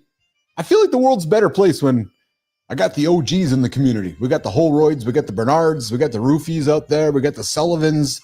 It's like they give me a sense of comfort. It's like, the guys are here. Shaking Bernard. Hope you're well, pal. The resident beekeeper. Just love calling him the resident beekeeper. Bernard Artis hanging out with us this morning. Check out his channel. Yes. Matt Roof as well, 7:30 Eastern Time, Kindness Rising, the Kindness Rising channel. Self-awareness and personal accountability is the doorway to growth, but only if you learn. True story. If you're not learning, well, you're not moving forward. Okay, Jimmy, I am going to look through our stack of topics here today. And I think that we got through a good chunk of them, although I know that we did not get through some of our conversation desk topics here today that Sterling and Preston threw on the table. Jimmy, I'm just going back to the top here and having a quick little look to see if I got anything here that we haven't hit at. Bernard's been the resident roofer today. I love it. Always good to see Bernard out here. Guys, you can join the show with us live right now or in the mornings in the lab community. And hey, some changes to the community, guys. I'm making some changes to the community. Really want to push the emphasis for live. Live is where the magic is. Then, when the live show is over, we're actually putting the live show behind the members community. It's free. All you got to do is join the channel. And we're doing that so that we can encourage folks to be here live, because we know we are a live experience generating live conversations. So if you're listening to this on demand, thank you for listening to the show on demand. Come back and join the show live, 8 o'clock Eastern Time, live. YouTube, LinkedIn, and X. I see Jamie Newstead there. Hey, Australia is going crazy. Some of the houses are going to be $7 million for a 3-bedroom house in 7 years. Newstead, what are you buying, brother? Always love to see Jamie Newstead as well in the community. Jamie joins us from Australia, man. Jamie, I was in Australia in 2016. I spent some time in the Neptune Islands. Spent some time in Port. Oh my goodness. Down south. Can't remember. Yeah. And it was got in a boat, headed on down to the Neptune Islands. Jamie got into a cage and got lowered into the water and spent 4 days, 3 nights, or 3 days, 4 nights, whatever it was, 3 days. 4 nights. Yeah, I spent a few days in the water with some big white sharks. Yeah, true story. Big motherfucking white sharks too. Yeah, just me in the cage and some sharks. Just like, oh, hey, there's a shark over there. Jimmy, I should throw some videos. We should bring some videos to the show so I can share my experiences with the white sharks. Jamie, those are big motherfuckers. Jamie, have you seen plenty of sharks down there in Australia? Have you seen them? I'm curious, man. I'm curious to where you live and if you have seen. Bernard, I'm up here in Manitoba, Canada. Yep. I'm on the other side of Saskatchewan and the other side of Ontario. Yeah, true story. Bernard, Jamie, well, it's just an average house because they bring the Olympics to Australia. The prices are going ridiculous. And a lot of the warmer states in Queensland. I gotcha. Oh, I didn't. So forgive my ignorance. I didn't know. Jimmy, did you know that they're taking the Olympics to Australia? I don't know if I knew that. I guess I got to be honest. I did not know if I knew that. Okay, I'm going back up to the yes, they've got them in the aquarium and there's a lot of shark attacks in summer. Dude, I'm not asking you to go to the fucking aquarium to look for the sharks. Jimmy, what's Jamie? Yes, there's white sharks in the aquarium. Thank you. Bernard, so possibly a U.S. state soon, huh? Well, let's have that conversation. Economically, if it's better for me as a human being, I'm not against it, Bernard. I know people have been like, oh, Bilous, what are you doing, you anti-Canadian guy? No, actually, it's not what I said. Not what I said at all. Nope. I just don't like living with a dollar that's worth 70 cents. I don't like living in a world where I'm not sure how my investments are going to continue to appreciate in a world where our country perhaps is, wow. This isn't the show for it. However, you take Canada, you take Mexico, you take the United States, form a massive economic union to compete with the world. Dude, I'm all over for that. I'm all over that. Right? If there's a way that I can help my dollar, help my retirement savings, help my kids grow up with a dollar, help, we have one submarine and we have one airplane protecting our country. So I certainly would enjoy a call knowing that I had some friends landing because Bernard, the north of my province, we open up to the Hudson's Bay, up to the Northwest Passage up there. So hold on. Oh, what's that? Oh, China, Russia, they just landed up there in the northern part of Manitoba. And what's that? Oh, our submarine is busy. And what's that? Oh, the airplane. Oh, the airplane that we don't have in our military? Oh, so what are we going to use? Oh, hello, United States. Can you come help us?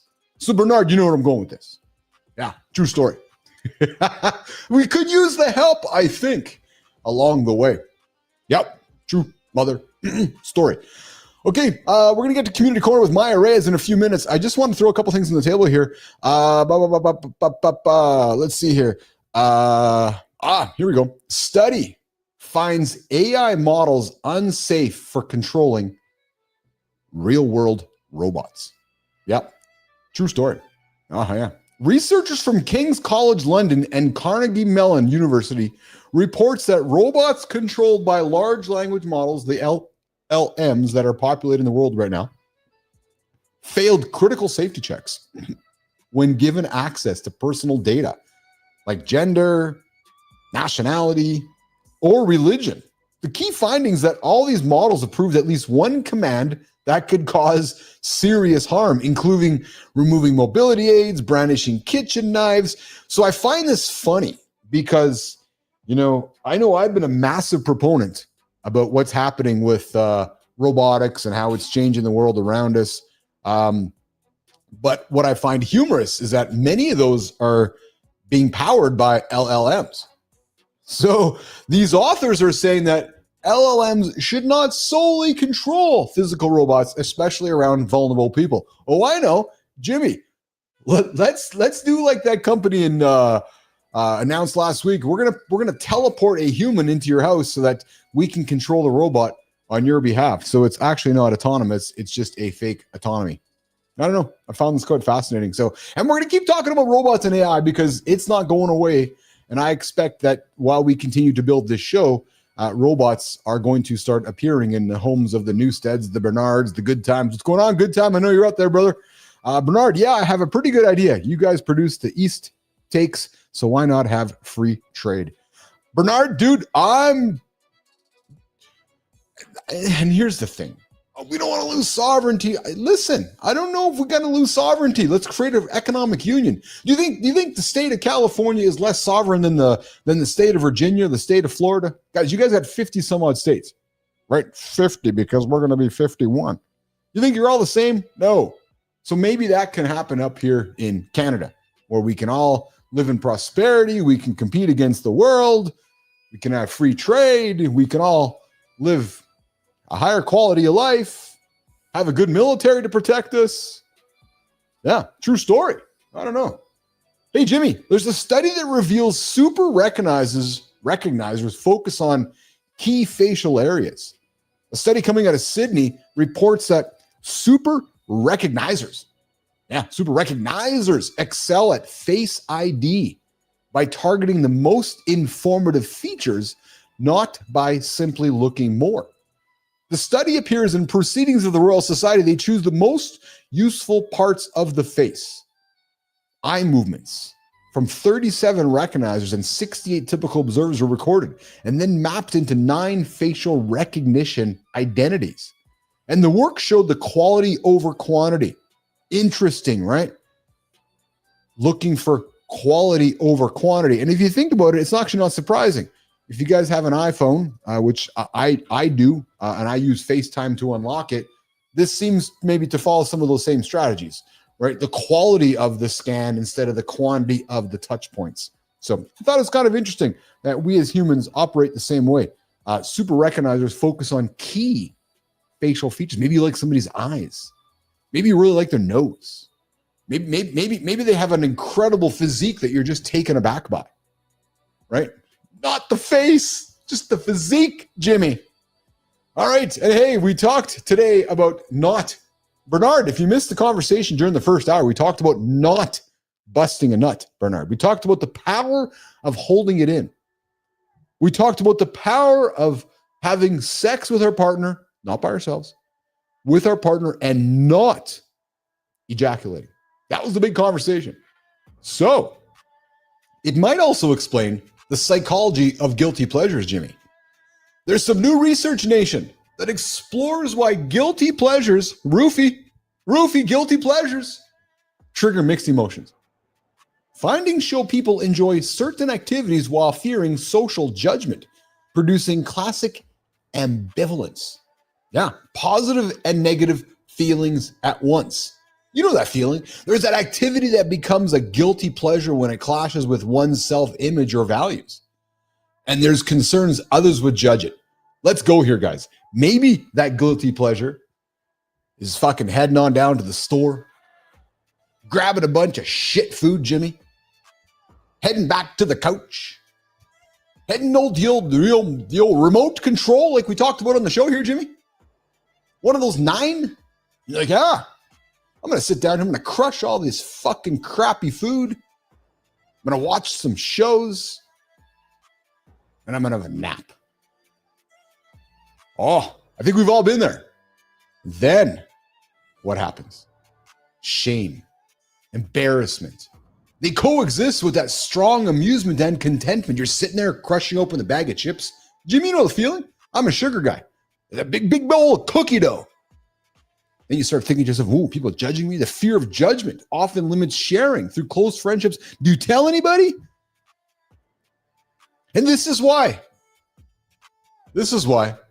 I gained such love and affection for our boy, Matt Roof. Because he came on his show one day and admitted that just this happened to him.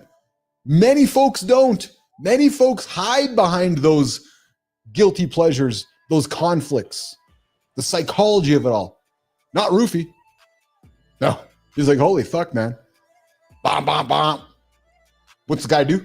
Gets up, goes to work, puts the time in, and shows you all how it's done. So maybe as you go through your day today or your week and you find yourself walking towards a guilty pleasure that makes you feel pretty shitty about yourself, that fear of that judgment might limit those strong relationships and strong friendships. The reality is, when I heard Roofy make that admission, it made me love him more. So guys, if you find yourself going through those situations, talk about it with your friends, bring it up, admit it. I bet you're going to find yourself closer than not, because we've all been there. That guilty pleasure, that self-indulgent that we battle with in our heads. Jimmy, we got Bernard with the comments here. Talking about Matt Cook's conversation earlier on not busting a nut after 30 minutes. Bernard so pleasantly says, interesting. I'm a stallion. Oh, yeah. But I usually let the colts figure it out on their own. I love it. Oh, hey, Jimmy.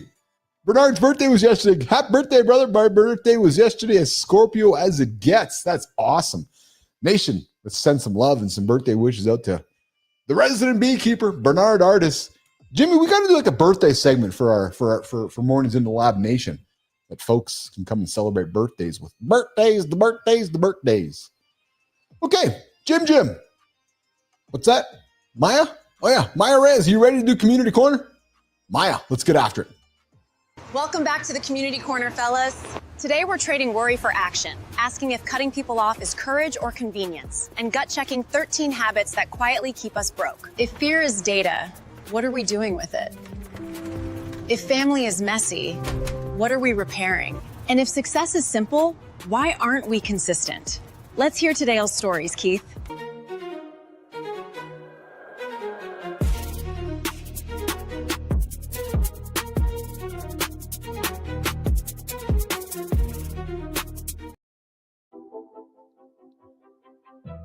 YouTube. Yes, we're going to spend some time on YouTube to kick off our Community Corner segment, guys.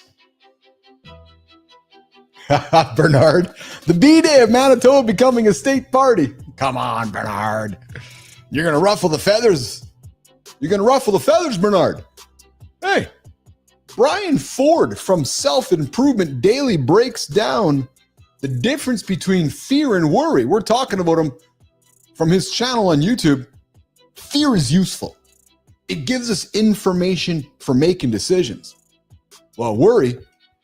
Oh my God, I'm worried. Well, that's fear with nowhere to go. What it does is it drains focus.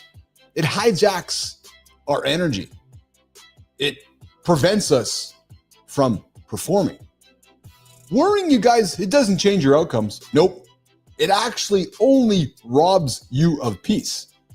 Have you guys ever been worrywarts? I will admit, there was a point in my life I worried. I worried a fucking ton. Worry. So, what Brian suggests is what to do instead. Maybe you want to replace worry with awareness, with action. with acceptance. Because when something can be done, I invite you to use that residual fear to fuel that productive action. Once all actions are taken, acceptance is largely the antidote. So guys, acknowledge the decisions. Find ownership in situations that you can't control. Because Jimmy, here's what you and I both know, brother. Peace, it's a choice. When you've done all you can, letting go of worry is absolutely possible. So here's my invitation for you guys. Here's my invitation for you right now. What are you worrying about right now? What are you worrying about? And what do you need to let go to move on? Because in my experience, letting go is the first step to moving on. All right, let's take us over to Substack, Jimmy. Open up the doors, get on into the platform they call Substack, why everyone's cutting everyone off. The cultural forces behind family estrangement. You guys ever been involved in an estranged family? I can say I have. Not my primary family, my extended family, on my mom's side. I've seen it. It sucks. Oh my God, it sucks.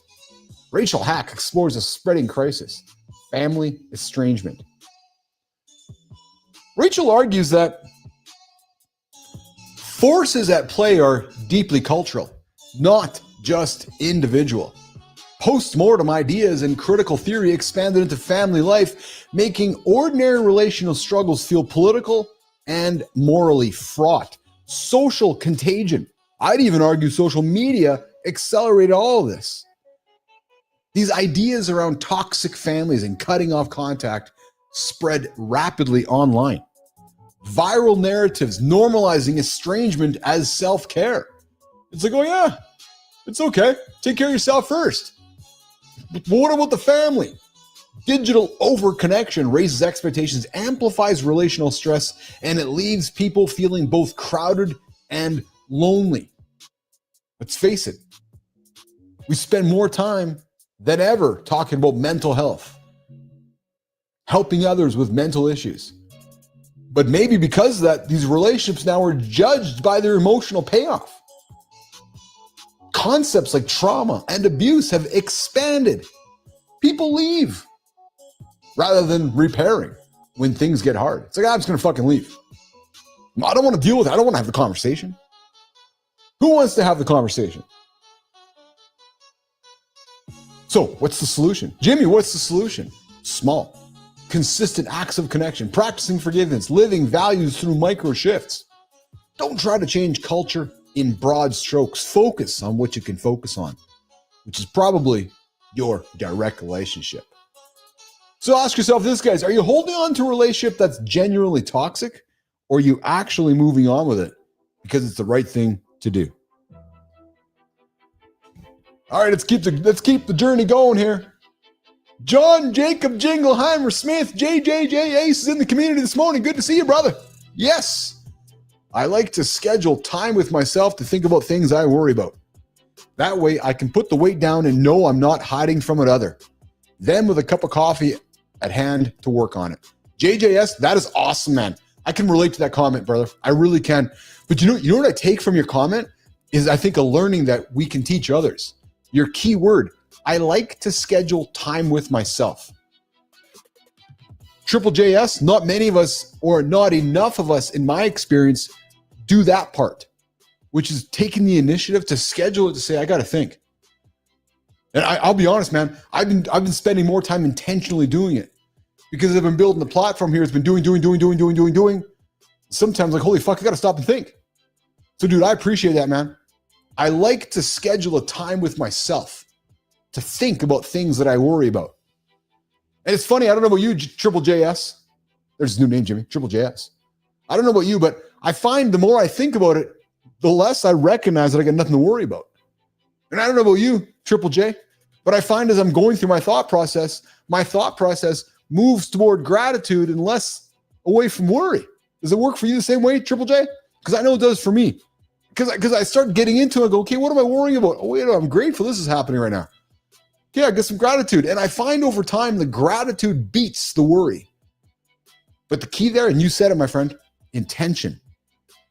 Scheduling doesn't happen by accident. Okay, Anthony Vicino. What's going on, Anthony Vicino? Boom, boom.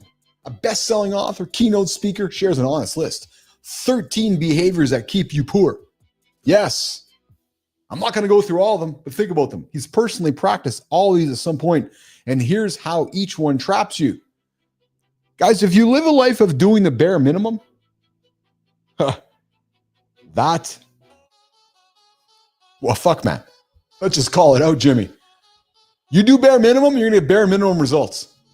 Yep. And I'll be honest.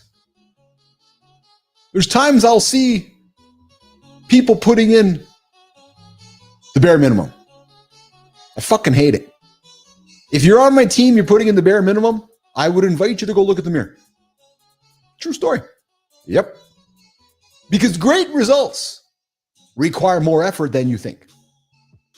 If you think it's good, it's probably not good enough because it's not great.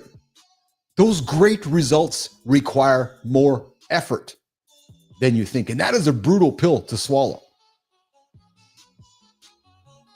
You know, we talk about dotting the I's and crossing the T's. There's a reason that cliche exists. Because the bare minimum is not crossing the I's. The bare minimum is not crossing the T's. The bare minimum is just getting it done. That doesn't work. What's going on? Good time. I see you there, brother. Great results. You heard about my day yesterday? 9 to 9. True fucking story. I broke once to drive Piper to dance. I ate my meal at my desk. And I broke for 30 minutes to feed the dogs. Because my goal is to build something beyond great. But to do that, it requires more effort than anybody could even imagine. And waiting to be told what to do?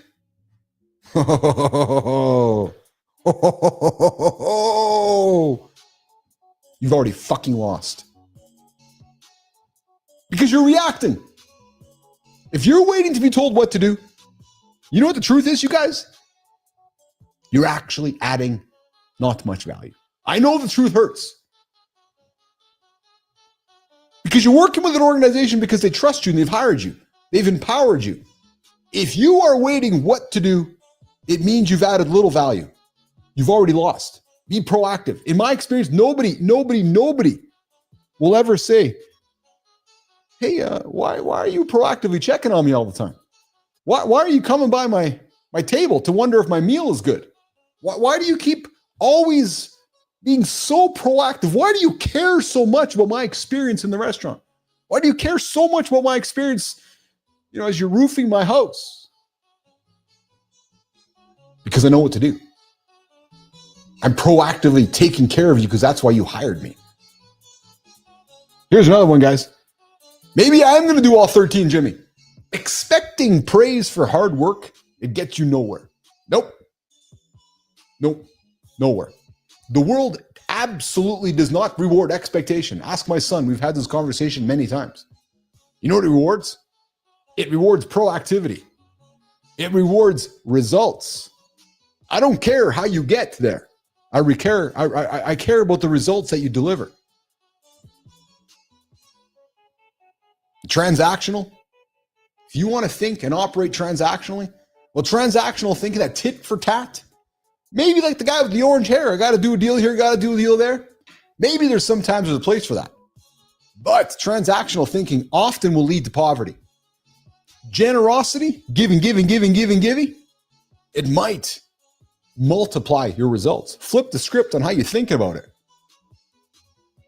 And letting your lifestyle outpace your income, fuck.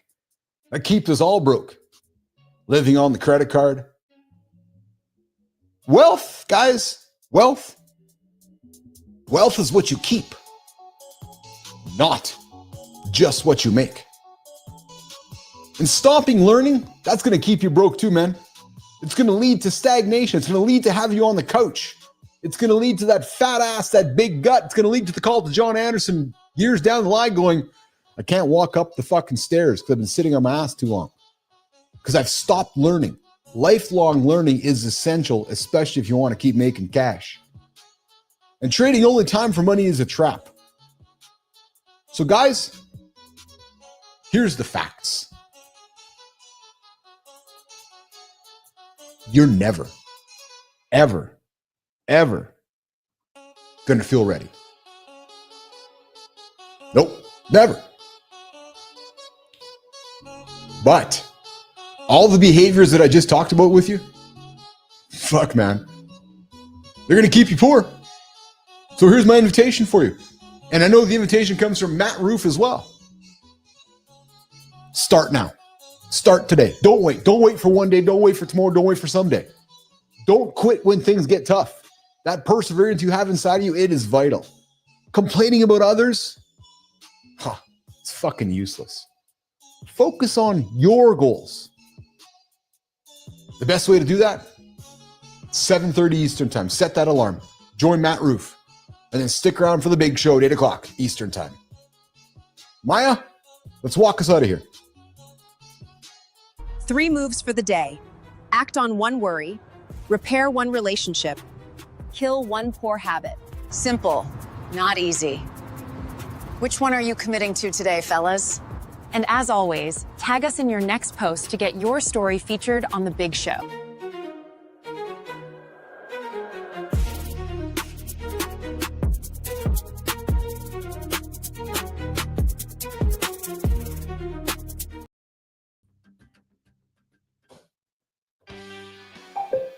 All right, guys. We're going to work towards wrapping it up here this morning on Mornings in Live with Keith, John, and friends. Hey, you guys may have noticed that producer Neiman was absent today. I would invite you all, it would mean the most to me if you all would send some love her way today. She has a family member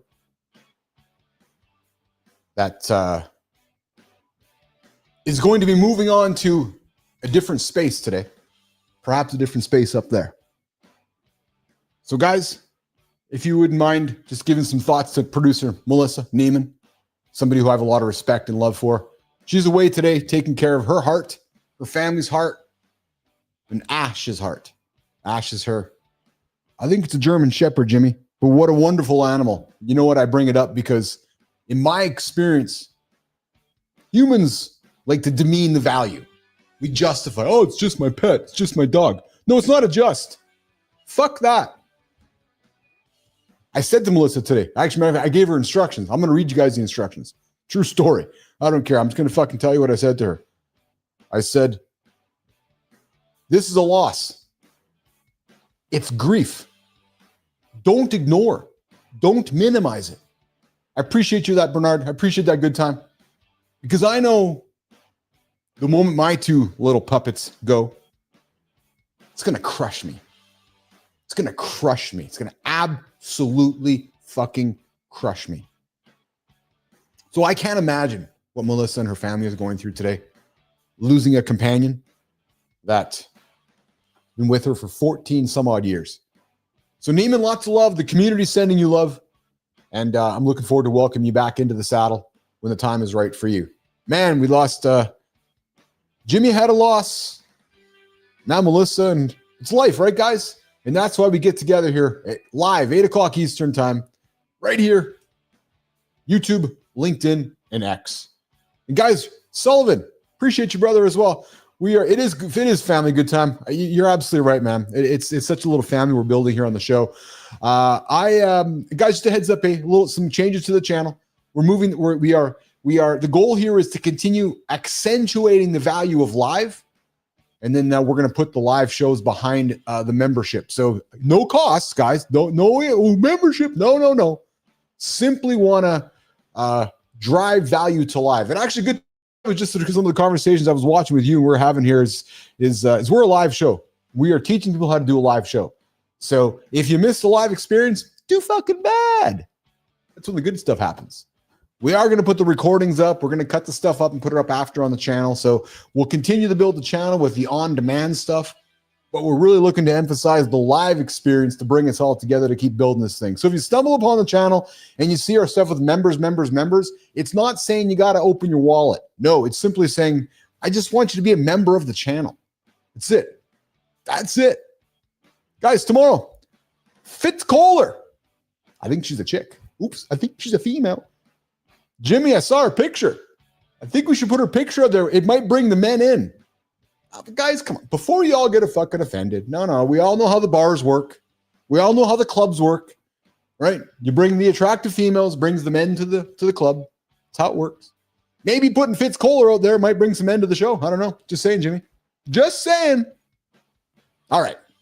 Guys, on behalf of Jimmy, on behalf of the whole crew in the comments here today, we got Good Time. We got JJ, Triple JAs, Bernard, Good Time, Maddie.